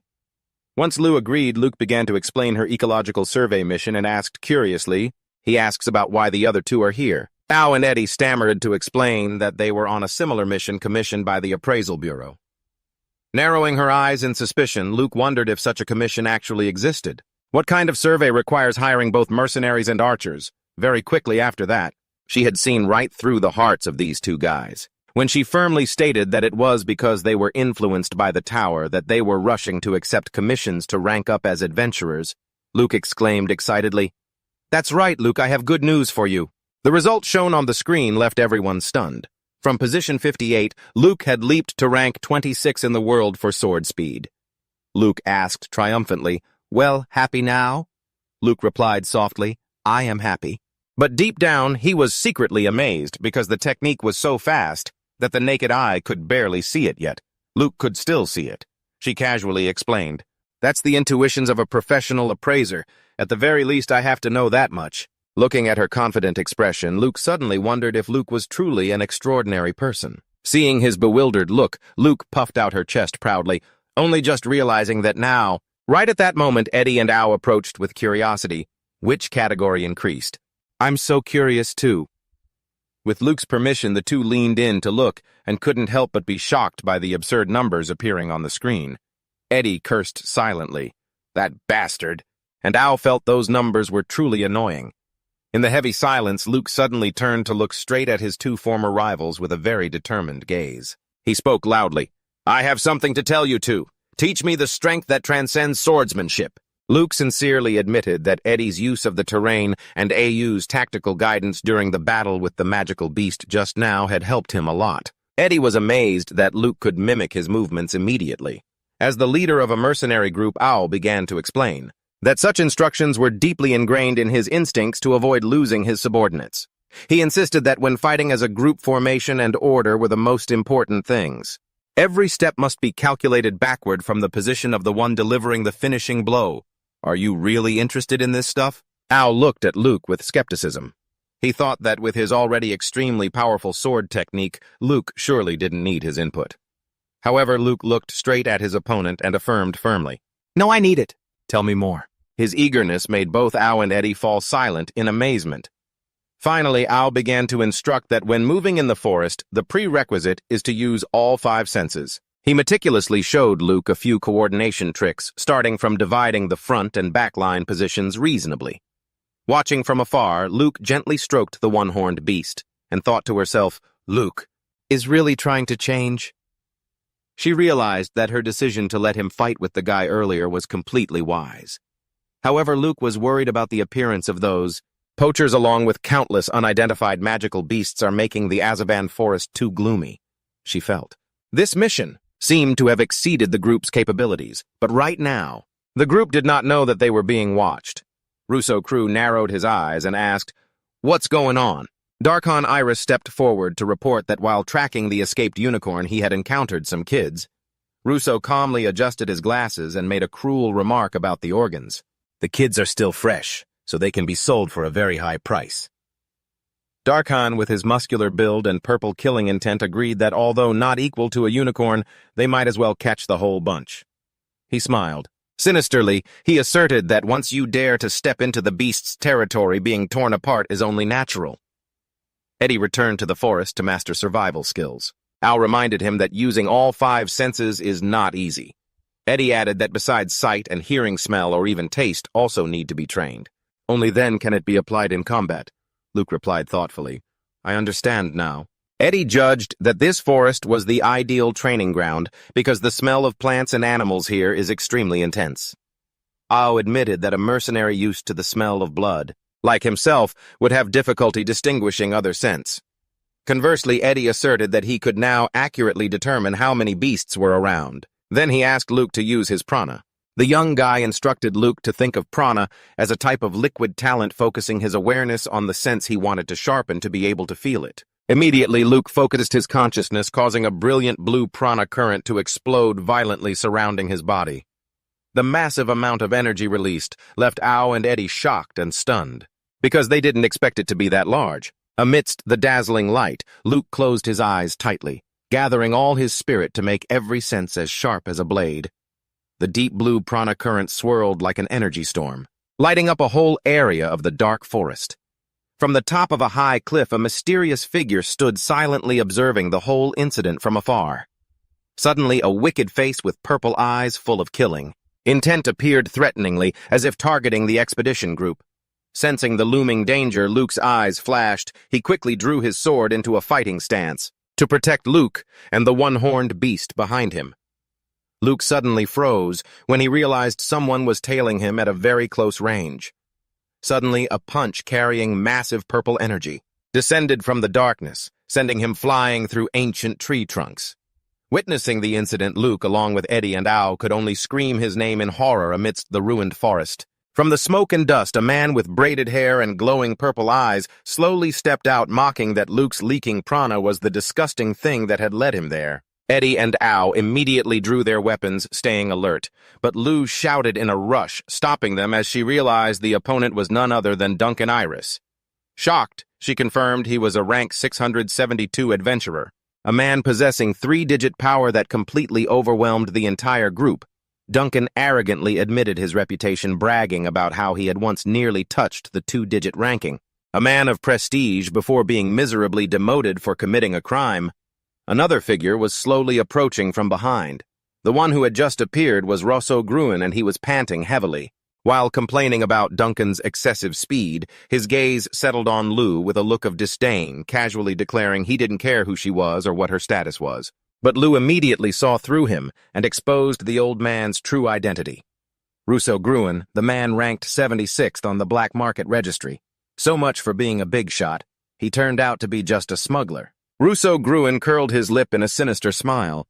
He seemed quite amused by the young lady's extensive knowledge, chuckling, "Ho ho ho, quite knowledgeable, aren't you?" Even the criminal registry was something she knew about.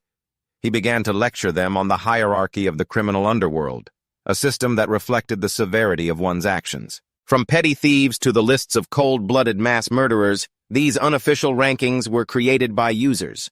They self-managed to operate the underworld outside the control of the Bureau. Sometimes high-quality lists were even bought by the Bureau themselves if they weren't too unethical. Ignoring the old man's long-winded explanations, Duncan Iris kept his glowing purple eyes fixed with desire on the one-horned beast lurking behind a tree, a unicorn. "Oh, there it is. I've been looking for you for a while now." He approached with a crazed expression that made the beast tremble in fear. Without a second of hesitation, Lu immediately lunged out to block the path of the ferocious adventurer to protect the little creature. She shouted in fury, "Duncan, why are you running around with that man?" Duncan replied nonchalantly with a tone of pure pragmatism, obviously for the money. "Is selling your honor and dignity for money really worth it?" His answer left Lu shocked and disappointed. She demanded, filled with anger, "You're partnering with him just for money.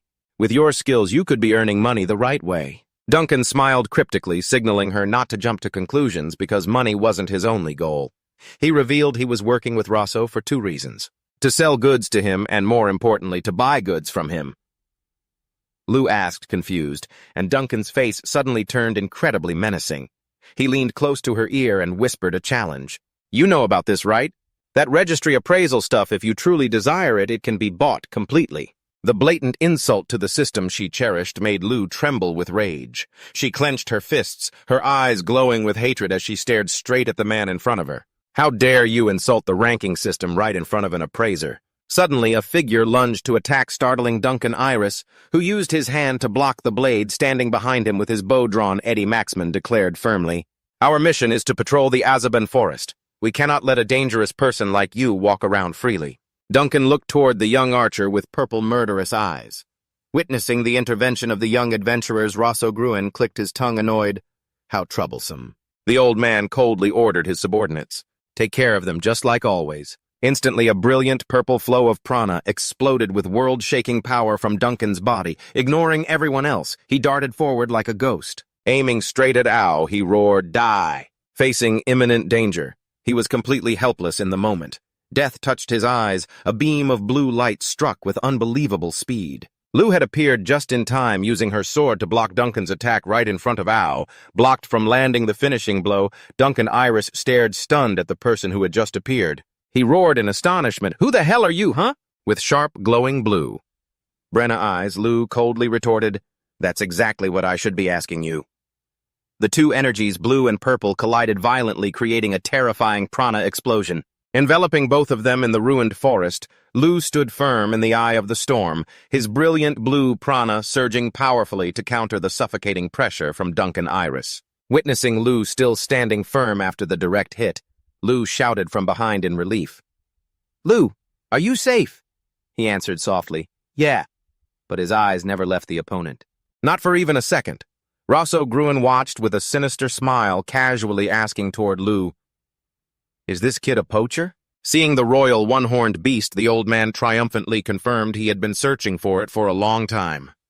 Lu gritted his teeth, thinking to himself that there was no doubt. It was definitely this old man and Duncan who were behind everything.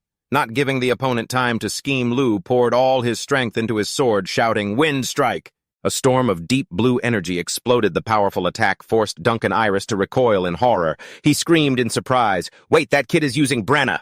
Even after creating a shocking explosion, Lu remained calm, thinking, "Stubborn guy. My attack didn't hit." Amidst the thick clouds of dust, the stern voice of his master Aiden suddenly echoed in his mind. Memories of those days of grueling training on the sheer cliffs came back. Back then, Aiden had warned him to be careful when encountering someone who knew how to use Brenna. He explained that Lu was a special case because normally only when one reaches a master level in a field, just like swordsmanship, weapon arts, or any other discipline, it is only through deep, dedicated study that a person can truly awaken their hidden potential. That is called prana. Aiden insists that anyone who has grasped prana possesses power that far exceeds that of a normal person. Remembering Master Aiden's teachings, Lu understands that those who can control prana are masters in their own right. In the midst of the intense standoff, Lu hurriedly checks the rankings and shouts, "Lu, watch out, Duncan is ranked 12th in boxing. Then be careful. If he hits you, you'll be sent to the afterlife before you know it." The number 12 leaves Lu stunned. As he continues to read the opponent's staggering list of achievements, he finds out he is also ranked 4th in beast taming, 19th in grip strength, and 7th in weightlifting. Her face contorts in fear as she realizes the massive power gap. She screams in desperation, "His strength is on a world-class level. Don't go near him. Dankin Iris looks extremely annoyed at having his information dug up. He grumbles, spouting off other people's information like that. It's so annoying when there's someone recording things on the sidelines. Looks like I'll crush you first. But to Lou's shock, Dankin lifts a massive tree trunk with one hand. Then he throws it straight at the two of them with a bloodthirsty roar, "Die!" The giant trunk tears through the air as if to crush everything in its path. Lou immediately swings his sword, slicing the incoming trunk in half to shield Lou. His breath is heavy, but his eyes still burn with the determination to protect his teammate. "Your prana is truly strange." Russo Gruen narrows his eyes, observing the blue light around Lou, then coldly orders Dankin Iris, "Dankin, grab this one. He'll definitely fetch a high price." Following the old master's order, Dankin wears a twisted smile, his purple eyes glowing with murderous intent. He roars with excitement, "I'll catch him just like we planned. Of course, if he's still alive." Just then, Eddie shouts from high up in the treetops, "You'd better not forget about us," and continuously fires wind-piercing arrows at their opponent. However, Dankin nonchalantly swipes them away with his bare hands like they were flies. He looks at Eddie with contempt. "Are you even worth remembering?" Seizing the moment the opponent is off guard, Eddie throws a smoke bomb, creating an explosion of haze that makes Dankin gasp in surprise. "Now push him back." Ao's shout rings out through the smoke. Dankin roars in a fury, "Don't toy with me, I'll wipe you all out." He pours all of his purple prana into a ground-shattering strike. Creating a massive energy explosion that crushes the surrounding forest, the dust clears to reveal a deep crater. Dankin narrows his eyes, looking around, then clicks his tongue in regret, because the prey has disappeared. Russo Gruen approaches, tapping his cane on the ground, and warns, "Dankin, that was too dangerous. What if you had been killed?" Meanwhile, in the distance, Lou is holding the one-horned beast, tightly running for dear life with the adventuring party through the foliage to escape. Panting as he runs, Eddie says, "That was impressive. You understood what I meant. You can't take him down with brute force. I think the best option is for everyone to retreat." Lou is silent, but in his mind he is constantly struggling with an absurd reality. That guy, he is ranked 672nd in the rankings. An adventurer, someone that strong, is only ranked 600th. The gap in level makes his heart tighten. He unconsciously squeezes his hand, making the one-horned beast in his arms tremble in pain. The monster lets out a pained cry. Then it leaps from Lou's arms, baring its fangs and growling in alert. Lou raises his hands apologetically. "Sorry." Once they reach a safe clearing, the group temporarily stops to catch their breath. Looking at the horizon, Lou calls out to Lou, and with eyes burning with hatred, she declares her ultimate goal. It seems there is still one more thing to do. "Russo Gruen, that guy is a tough nut to crack." "Because he's as slippery as an eel." Lou mentions the goal of capturing that bearded man. Lou wonders why they have to take such a risk. With eyes burning with determination, Lou declares, "Because of my own personal goal." Witnessing the tension between the two, Ao speaks up, reminding them that the most important thing right now is to decide what the group should do next. Lou nods in agreement. "Sorry, Lou, I was too impulsive." Ao begins to map out the plan. He explains that his and Eddie's main mission is still to patrol the Azavan forest, and he has already reported the situation to the higher-ups. Their next goal is to continue monitoring Russo and Dankin's movements closely. Although Lou bluntly warns that as an official agent she sees absolutely no chance for them to win. Ao calmly admits, "I know. That's why we are just observing." Io's plan is to expose their crimes, to report to the Bureau, and leave the rest for them to handle. Even though Lou is still worried about the looming danger, Ao asserts that is exactly why they are getting involved in this. He believes that if rank 6,000 adventurers like him and Eddie can complete this mission, things will change. If this succeeds, we'll be rising through the ranks like a kite in the wind, no joke. Lou sighs in admiration at Io's will. She analyzes that with high stealth and tracking points in a dangerous rank 48 forest like Azavan, if the intelligence is reliable enough, Io could easily climb at least 1,000 ranks. Hearing this, Eddie excitedly shouts, having regained his motivation to fight. Before acting, Lou reminds the group absolutely not to do anything reckless. Ao once again confirms that he will not engage in a direct confrontation to ensure safety. When asked about their next plan, Lou looks at the small beast and firmly says, "We want to take the royal horn to a safe place." Ao completely agrees, because Dankin is aggressively targeting this creature. Keeping it by their side only increases the risk of being ambushed in the deep forest. Lu pants after the series of tense events. She looks at the tiny trembling creature and whispers, "No, that's not it. It's just that I don't want the royal horn involved in this anymore." Looking at the unicorn with eyes full of sympathy, she gently stroked it and added with a nod, "Yeah, it must have been so scared. Because we're right in the middle of the dark Azaban forest, Ao decisively made a call to ensure the target's safety. In that case, let's split up for now." He pointed toward a towering ancient tree in the distance as a signal. "Once you get the royal horn to safety, meet me under that tall tree. Either I or Eddie will be there every night," he said. Lao wondered about the purpose of this plan. Ao lowered his voice to explain, just in case something goes wrong. Who knows, we might need each other before we officially regroup. Eddie didn't forget to remind Lao before they parted, "Let me show you how to move through this forest." Seeing the two of them still lingering, Ao impatiently urged, "Hey, if we hesitate, Duncan might get away." But Eddie reassured Lao, "You go ahead. No matter where you are, I'll find you." He leaned close to Lao's ear, whispering and passing on crucial survival tips for deep in the woods. After being directly taught and shown the movement skills by Eddie, and Stealth Lao quietly marveled, there's really so much to learn. Because his old sword was damaged after those heavy collisions with Duncan, Lao asked to borrow a weapon. "I don't suppose this counts as tuition, but could I borrow that dagger? My sword is broken. Sure, if you don't mind using a hunting blade?" Ao didn't forget to leave one final piece of advice on how to train his mind before sleep. Practice visualizing a bit. It will really help increase your success rate. Eddie added, "You have to review it once every day." It made Lao extremely grateful. Finally, Luke gently patted the unicorn and signaled to Lao, "Well then, let's get the royal horn to a safe place." Finally, the group could continue the ecological survey they were assigned. Although Duncan remained a constant concern, Luke insisted they had a responsibility. "We have to finish this mission." Seeing that Luke still had some lingering doubts, Lao looked her straight in the eyes and firmly affirmed his position. He silently placed his trust in Ao and Eddie, even admitting that their skills are perhaps even better than my own. Their skills are truly impressive, just as you said. We can trust them. Suddenly, Luke raised her finger excitedly and made a proposal. "In that case, I have an idea. How about we find the royal horn's home? While we do the survey." From the beginning, she had always wondered where this little creature came from, hoping there were still others like it out there. It's lost its parents all alone with nowhere to turn. That's so sad. Luke believed that if the place was truly safe, they could even leave it there. Lao wondered how to find that spot in the vast forest. Luke just smiled and patted the beast's head. "We just have to ask it." "Hey, little guy, where do you want to go?" After a moment of silence, the beast suddenly bolted. It caught them both off guard, causing them to shout in surprise. Luke quickly pointed in that direction. "Looks like it's that way."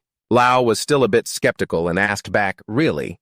But Luke was already urging him to run after it. She believed in the royal horn's instinct for finding its way home, as they are very intelligent creatures. She explained that since it was so scared earlier, "If it's just a baby, of course it's going to want to go home." Lao nodded slightly. "That sounds reasonable." While busy chasing the creature's tracks, Luke suddenly jumped and cheered when she spotted a small green creature with a long tail clinging to a branch. "Another unidentified beast." She hurriedly ordered Lao write it down, and Lao immediately complied with the request. "Got it." Lao was busy sketching the shape of a primate into his notebook. He asked softly, "Like this, right?" Meanwhile, Luke was still full of enthusiasm for the survey work, constantly pointing toward strange creatures. "Lao, there's another one over there." Lao could only mumble a response which made Luke snap, "You don't have to answer every single time. Well, if people talk, you answer. But if you don't answer, they complain you're not listening." Now, as sunset dyed the whole forest red, she still couldn't stop her excitement.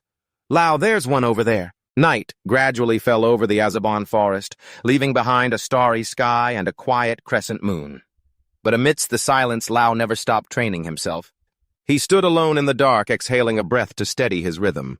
Immediately after that, a brilliant blue stream of prana erupted fiercely, covering Lao's entire body like a powerful flame of energy. He was giving his all to control and hone. While honing his strength as instructed, a voice suddenly echoed from behind. Noticing his friend approaching, he softly asked, "Am I bothering you?" He explained that he was just reviewing what Eddie had taught him. Seeing that she was still awake, he asked after her, and she held up a notebook announcing, "I just finished reading the report you wrote." Looking at the somewhat clumsy sketches, she couldn't help but critique him. "Your drawing skills are really terrible. You absolutely have to improve that." There you go criticizing people again. Just let it slide, will you? Despite that, she gently continued, "But for now, I'll let you pass." She advised him to try writing more concisely, asserting that this was just objective feedback. The atmosphere suddenly turned solemn. He looked straight at her and asked in a low voice, "You said you want to capture Rosso for your own goal. Is that what you were talking about? Is it something you absolutely have to do?" She bowed her head slightly and answered softly, "Yes."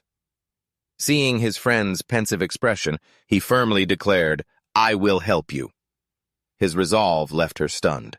"Huh," she asked back. He looked toward the night sky and remarked in a low voice, "Staying up this late. It feels like if you just sit still, everything you've been suppressing will explode, right?" She could only silently acknowledge it with a yes. With a sad gaze, he continued softly, "I understand that feeling very well." Her eyes went wide with surprise as she asked, "You really understand? You say it like it's nothing big." She stared intently into his eyes, seemingly searching for true empathy beneath his stoic exterior as they walked together through the night forest, lit by the flickering campfire. She asked curiously, "Is that why you practice late every night?" He replied with a single short, yet firm, yes.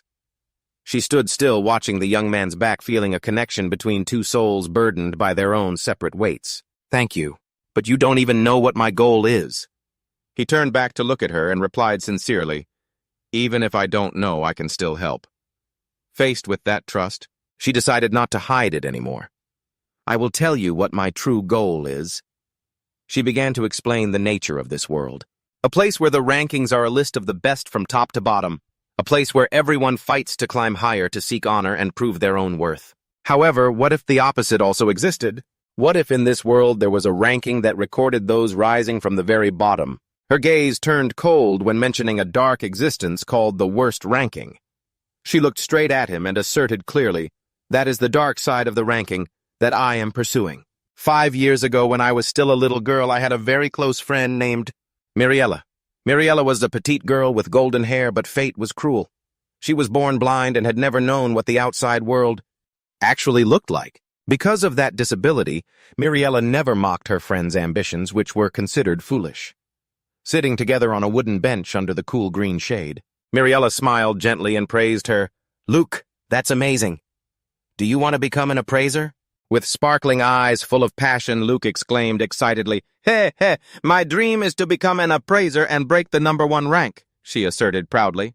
That there is nothing more honorable than being the one to personally record the journeys of the great figures who will make history. Even though other children mocked her, saying she could never do it, but to Luke, Miriella was the only person who truly believed in her. Miriella comforted her gently. "Perhaps this school is too small for someone like you, Luke."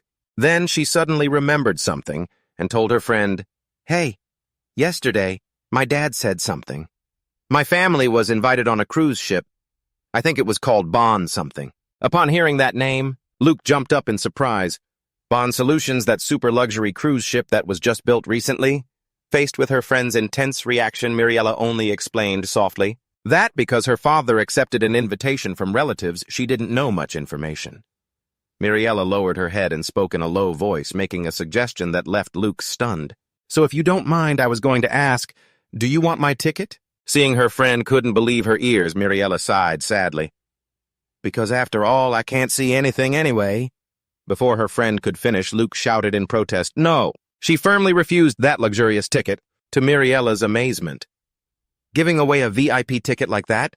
Why on earth would you refuse, girl?" "If I go, I want to go with you," Luke firmly asserted, then grasped her friend's hands tightly and promised, "I will definitely hold your hand the entire trip." Touched by that sincerity, Miriella smiled and agreed to ask her father's permission. In the end, Miriella's mother gave up the precious ticket so Luke could board the Bond Solutions cruise ship. It was magnificent. To a young girl always shunned by friends because of her big dreams, Miriella was the one and only most important friend Luke ever had. Conversely, Miriella's family also deeply cherished this friendship. Yet just 2 days later, a horrific tragedy struck unexpectedly when the glass shattered into pieces due to an engine failure and the giant ship ran aground, beginning to sink into the deep sea at a dizzying speed. The atmosphere in the control room grew extremely tense as more than half of the lifeboats were damaged in the collision, leaving very few boats remaining. It would take them 3 trips to evacuate all the passengers, And faced with such a life-threatening situation, the captain ordered everyone to assemble on the deck, and coldly declared that he himself would be the one to decide who had the right to board the lifeboats. This scenario sounds all too familiar, doesn't it, everyone? In this dire situation, hanging by a thread, the captain looked at the file on the table and whispered to himself that there was no other choice but to use it. He stepped out before the panicked crowd on the deck under a blood-red sky, saying, "The passenger list for the first boat will be announced now. If your name is called, please board the lifeboat immediately." Amidst the pushing crowd, Luke tightly gripped the hand of his blind friend, reassuring her, "It's okay, Miriella, I'm here with you." The loudspeaker began to blare the names of those chosen. Jack Brownlayer, Amit Luke Amiria, and following that, Lucas Nixon and Oliver Crow. As the announcement ended, that was the entire passenger list for the first lifeboat. Luke stood there, stunned and frozen in place. "Huh," she stammered, asking in disbelief, "Why is it only me?" At that very moment, Miriella quietly let go of Luke's hand. Luke shouted in desperation, "Miriella!" But the little friend just smiled back. "I'm fine, just go first. There's no time to argue. If we don't cooperate, no one will survive." Miriella placed her hand on her chest, entrusting her final belief. "I believe you will become a certified examiner, Luke. So I hope you will believe in me too." Everything happened so fast. The small lifeboats gradually moved away from the sinking ship amidst the fiery sunset. As soon as they brought the first group of passengers to shore, the boats immediately returned to the ship to continue the rescue. When the second round of rescue boats returned to land, Miriella was still not on them. And by the time the third rescue trip was about to depart, it was too late. A horrific explosion suddenly occurred, turning the ship into a giant torch, burning brightly beneath the sunset. Witnessing that scene, Luke collapsed onto the sand in absolute shock. "No way!" Nearby, two crew members spoke to each other nonchalantly and with relief. "Thank goodness we didn't get on that ship. Yeah, because we've been working hard." They whispered a cruel truth: the ones with the worst rankings were pushed down. Hearing that, Luke stood up abruptly, his face darkening with rage, and snapped back. "What does that mean? What is this worst ranking?" The two men jumped in terror. "Huh, kid, you heard that?" With cold, threatening eyes, she stared at their reactions. "This isn't something everyone should know, is it? Explain it. If you don't talk, I'll make sure the worst ranking becomes known all across this coast." Faced with the little girl's threat, one man clicked his tongue and compromised. "All right, I'll tell you, but don't you dare tell the captain." He began to reveal the dark existence known as the worst ranking. Back in reality, by the campfire, Luke spoke in a low voice to Lou, explaining that it was a ranking of people in order, from the lowest capability upwards regarding social, economic, physical, and mental aspects. It ranked those who were considered incompetent in all those fields. So with just a glance, one could immediately recognize it. It was used to decide who would be discarded if things went south. Luke revealed that those who hold the lives of others, like captains of luxury yachts, hospital directors, or politicians, frequently use this list. They use it to decide whose lives are prioritized in life or death situations. Luke looked into the fire. "My goal is to erase this wretched ranking from this world. I will never forgive the system that killed Miriella, a ranking that pushes people into despair, leaving them no place in this world." Lou listened in silence, then asked in a low voice, "I understand what the worst ranking is now. But what does it have to do with Rosso?" Luke explained that she wanted to use one criminal to take down another criminal. She said the worst ranking was an unofficial list, just like how Rosso was on the list of unregistered criminals. If we catch Rosso and use him to demand answers about these unofficial rankings, we might get closer to the person behind the worst ranking list. That is exactly why I want to take down Duncan at any cost. Lou curiously asked about the mastermind, but Luke admitted she didn't have any specific clues yet. However, she concluded that this was definitely a massive organization because it had even entangled politicians and the wealthy class. She even speculated that an underground version of the Certification Institute might exist. The two fell into silence in the quiet night forest. Looking at the small girl, Lou comforted her gently. "It must have been very hard for you. You've carried all of this on your own. It must hurt a lot, and yet you never stopped. You're extraordinary." "Luke, the pain I feel, it doesn't compare to yours. You lost your whole village." Hearing those words, Luke bit her lip to stop a sob. "Don't. If you say things like that now, I'm going to cry." She sat hugging her knees by the campfire, trying to suppress the tears welling up. Lou watched silently, feeling the pain she had endured for so long. Luke looked up, her eyes blurred with tears. Then you have to tell me, too. It's not fair if I'm the only one crying. So tell me, what is your goal? Lao nodded slightly, agreeing. All right, but I won't cry right now, he challenged. No way. I'll make you cry in my arms, she replied. After a night of pouring their hearts out, dawn broke. Lao sobbed uncontrollably as he finished telling her about his painful past.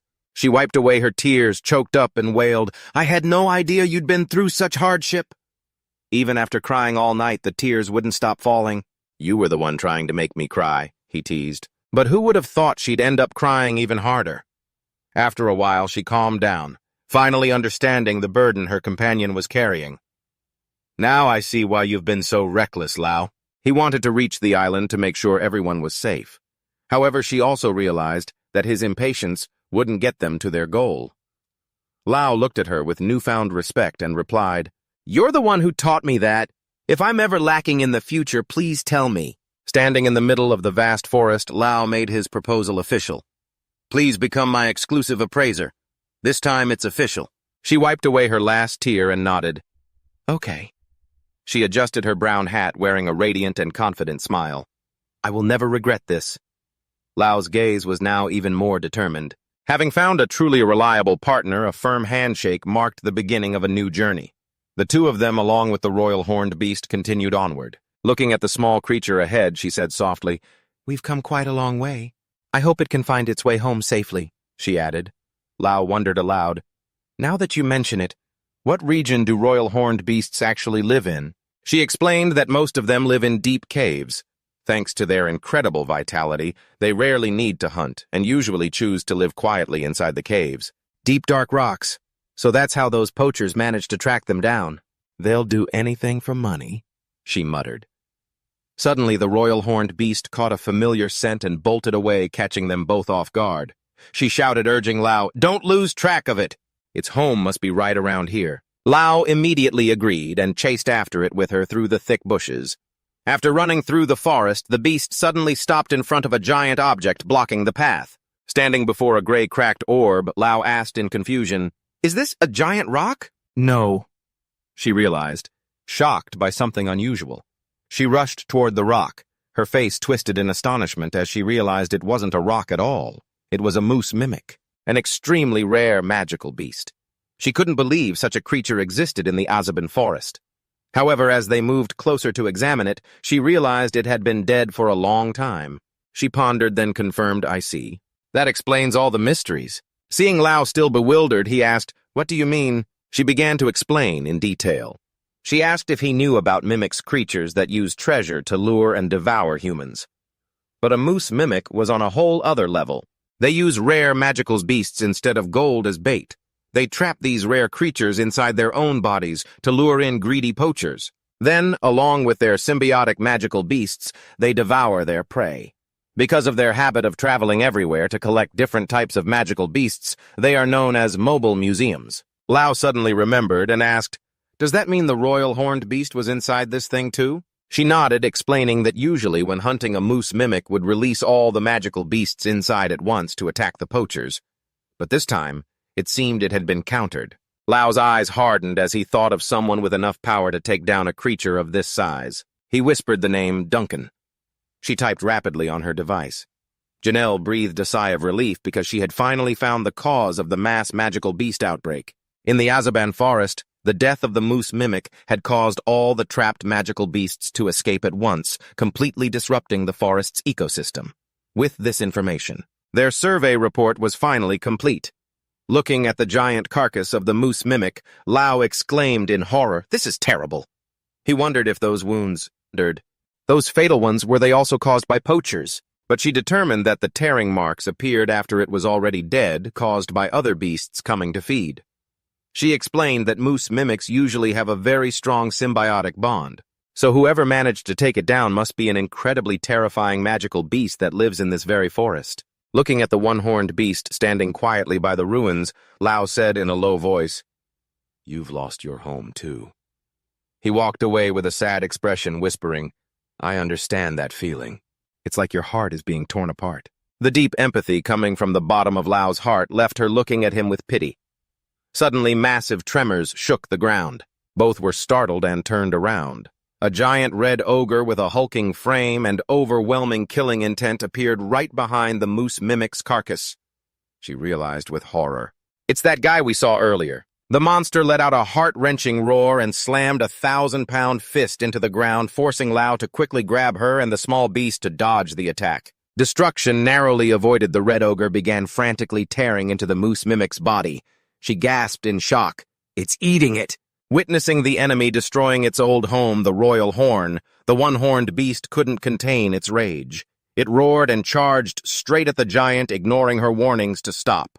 But with overwhelming power, the ogre just needed one swing of its arm to send the tiny creature flying, tossing it into the air before it crashed to the ground in pain. The royal horn, a one-horned beast, shakily tried to stand after the heavy blow. Its body was still reeling, but its eyes burned with determination as it quietly stepped forward. Blocking the path between the beast and the enemy, he placed his hand on his sword hilt and commanded in a low voice, "Wait there." With a cold, fierce gaze, he drew his long sword from its scabbard with a decisive motion, declaring he would finish this in an instant. Amidst the tense standoff, Lo suddenly recalled Eddie's instructions. Before this, the young archer had asked, "You said there's a technique you wanted to use, but you kept failing, right?" Though he admitted he wasn't an expert in swordsmanship, Eddie had quickly realized the problem lay in how Lo used his prana. Lo had honestly confirmed, "Yeah, I think I'm failing because I can't control my prana." Flashing a confident smile, Eddie had offered his help. "If that's the case, it's simple. I will teach you the method of controlling prana passed down through the Maxman family." The boy assured him that with Lo's natural talent, he would quickly master the secret technique. Mastering the energy inside your body. If you can learn this, you'll reach the top in no time. Back to reality. Lo closed his eyes tightly, focusing all his mental energy to sense and channel his prana according to the Maxman family's method. His eyes snapped open, blazing with a powerful, deep blue energy. Prana lightning bolts erupted, enveloping Lo's face. In his memory, Eddie explained that after understanding how to reinforce his 5 senses, the next step was to use those very senses to look inside himself. Lo whispered deep in thought, "Look inside yourself." Eddie continued to explain, "It's like standing high above and looking down at yourself right from the top of your head." The boy affirmed that if Lo tried it, he would see something incredibly interesting, especially for someone with as much prana as Lo. The effect would be clearer than ever. Returning to reality. Lo squeezed his eyes shut. Focusing his heightened senses to the maximum, he began to look deep within himself in the spiritual realm. Blazing with deep blue energy, he was shocked to realize, "This is me." Observing more closely, Lo saw the flow of prana inside his body was completely chaotic. He muttered, "I understand now. If it's like this, then..." Lo's eyes brightened with powerful blue electricity. He lunged forward like a bolt of lightning, closing in on his opponent to the ogre's astonishment. The red ogre roared, intending to crush its opponent, but Lo was one step faster. He gripped his sword hilt, channeled all his stabilized prana into the blade, and silently called the technique's name. True Path, transforming into harmony. Immediately, a slash carrying a brilliant blue light struck directly into the monster's massive frame. Watching the scene, Lo couldn't help but be shocked. He exclaimed, "The second move, did it actually work?" But Lo knew it wasn't enough yet. He muttered, "Wrong, just one move isn't enough." He dove in like a whirlwind, unleashing a flurry of sword strikes. They were so fast the naked eye couldn't track them.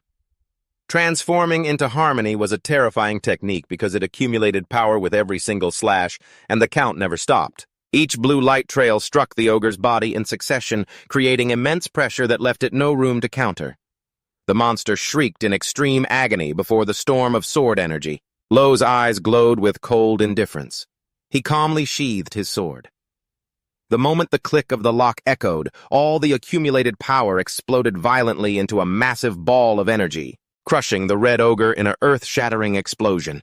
He was gone, his feet cold as ice. Lo stood frozen, unable to believe his own eyes at the power he had unleashed. After the battle, he quietly approached the royal horned beast, which was cowering in fear. He knelt, gently soothing the tiny creature. "Don't be afraid. I am not your enemy."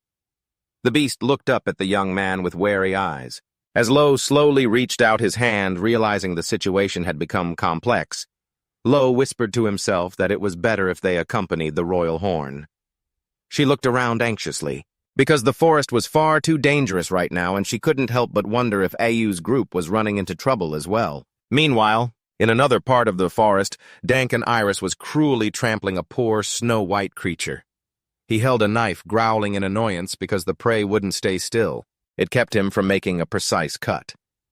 Dankin turned to ask Rosso Gran with a fierce look, "What if the merchandise gets a bit beat up? It doesn't matter, right?" But the old smuggler immediately shot it down, as that would lower the value of the goods. Even though Dankin argued they'd be ground into powder anyway, Rosso insisted on keeping them intact to avoid the customers suspecting they were fakes. Witnessing the brutal scene from the bushes, Ao couldn't help but feel nauseated by their cruelty. And Eddie completely agreed with that sentiment. Ao spoke in a low voice, admitting that these were not opponents they could face head-on right now. Eddie understood the situation clearly. He believed they had no choice but to retreat quickly to report the incident to the appraisal bureau. On the other side, Rosso happily noted they had gathered almost enough goods. He declared it was time to take the next step. Suddenly, Dank and Iris radiated a threatening, intense purple aura. He roared about having to immediately deal with the ones sneaking around behind them. Ao and Eddie were shocked to realize they had been discovered, not giving them a chance to react. Dankin lunged forward at a terrifying speed, slamming a lightning-fast blow that crushed their hiding spot. Eddie yelled in shock, "We masked our presence! How did you find us?" Dank and Iris, with his purple eyes full of malice, laughed loudly. "From the very beginning. You brats!" He explained that while the group was busy hunting magical beasts above, he was hunting for merchandise, and every magical beast's presence around here was already in the palm of his hand. Eddie gritted his teeth in anger. "You bastard!" He realized that a triple-digit rank adventurer didn't just possess raw power, but also terrifying tracking skills. Wasting no time, Ao immediately threw out a cloth bundle. But Ao was quick to snatch the bait. Now that his trick's been called, he's gonna have a hard time slipping away. He scoffed. "You think the same cheap trick will work twice?" But right at that moment, an arrow whistled through the air, piercing the fabric bundle in his hand, and a cloud of smoke exploded, obscuring Ao. Ken roared in fury. "I'm going to kill you!" Ao shouted, urging Eddie to run, and the two of them put everything they had into sprinting through the dense thickets, but Dan Can's laughter still echoed right on their heels. He insisted that the same little ruse wouldn't work again, leaving Eddie to nervously wonder what to do next. The young archer muttered to himself, "The only way now is to increase our survival odds, even if just by a little." Eddie gritted his teeth, quickly wrapped the note in a leaf around his arrow, drew his bowstring tight, and fired off an arrow charged with a deep blue aura. Once finished, Ao and Eddie stopped. "I've done everything I possibly could." The two turned back to face the enemy who was sauntering out of the white smoke. Dan Can Iris narrowed his eyes with interest. "What's this? You're still not running." He roared arrogantly, "That's a smart idea. I know this terrain like the back of my hand. I'll kill you in one blow." Facing such overwhelming bloodlust, Ao flashed a confident grin. "Don't get in my way." Eddie immediately snapped back. "That's my line." The archer insisted that archers only show their true skills when they have cover, and he scoffed at Dan Can for being so wrong to think they were still the same as they were during the exam. Ao drew his sword prana beginning to blaze around his body. "Coincidentally, I'm completely different from back then, too. Teamwork is my specialty, and with a subordinate by my side, it's even easier to show my skills." Eddie huffed. "I'm not taking any sloppy orders." Ao smirked. "Good." Then two bursts of red and blue energy flared violently, radiating terrifying pressure as they clashed head-on with Dan Can. Ao asked firmly, "Shall we?" And Eddie answered decisively, "Yeah." Deep in the gloomy forest, Lu suddenly froze, sensing an unusual flow of energy. It was blanketing the space around him. He looked around warily and asked himself, "I feel a strange energy. Is it just an illusion?" Walking closer, Lu started discussing the next plan about what to do with the king's horn from now on. At this point, "I think the best thing to do is protect this child. Take it to the appraisal bureau. It's not my first time protecting a magic beast. Leave it to me." However, Lu looked deeply worried. He gazed into the distance and said in a low voice, "That guy won't just sit still. If we want to leave the forest with the king's horn, we have no choice but to defeat Dan Can." Faced with his comrade's resolve, Lu softly replied, "I think so too." Standing among the ancient trees, Lu began analyzing the situation. There are exactly two options appearing in my mind. First, wait for Ao to report to the appraisal bureau and wait for reinforcements. He understood that if high-level experts like Lu were nearby, reinforcements would arrive very quickly. Otherwise, it would take a lot of time to gather forces. Thinking of the enemy's terrifying face, Lu silently concluded, "But our opponent is Dan Can. Dan Can controls his aura even better than I do. I'm not confident I can keep running from his senses forever." Lu looked him straight in the eye.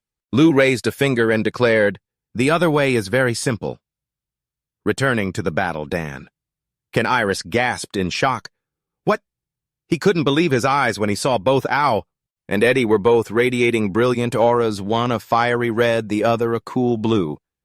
In reality, it wasn't that they suddenly acquired that power, but that they had possessed the potential for a long time.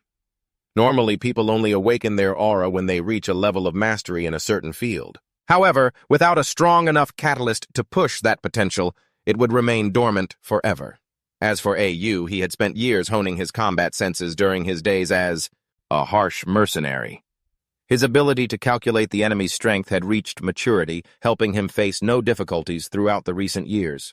And Eddie, he was a genius archer born from a prestigious bloodline living under the shadow of his illustrious family. No one had the courage to challenge or make things difficult for him. Unfortunately, it was that very comfort that meant neither of them had ever tasted the flavor of failure. But luckily, recently, they had encountered an anomaly named Lu Tully. The crushing defeat at Lu's hands became the spark for their breakthrough, helping them shatter their own limits. Standing before the strongest enemy he had ever faced, Ao gripped his sword hilt and declared, "That's enough." Eddie also drew his bowstring taut with sharp eyes.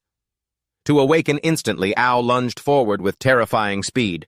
Caught off guard by the sudden strike, the savage adventurer roared in a rage. Pouring all his strength into his giant fist, he aimed straight at Ao to crush him.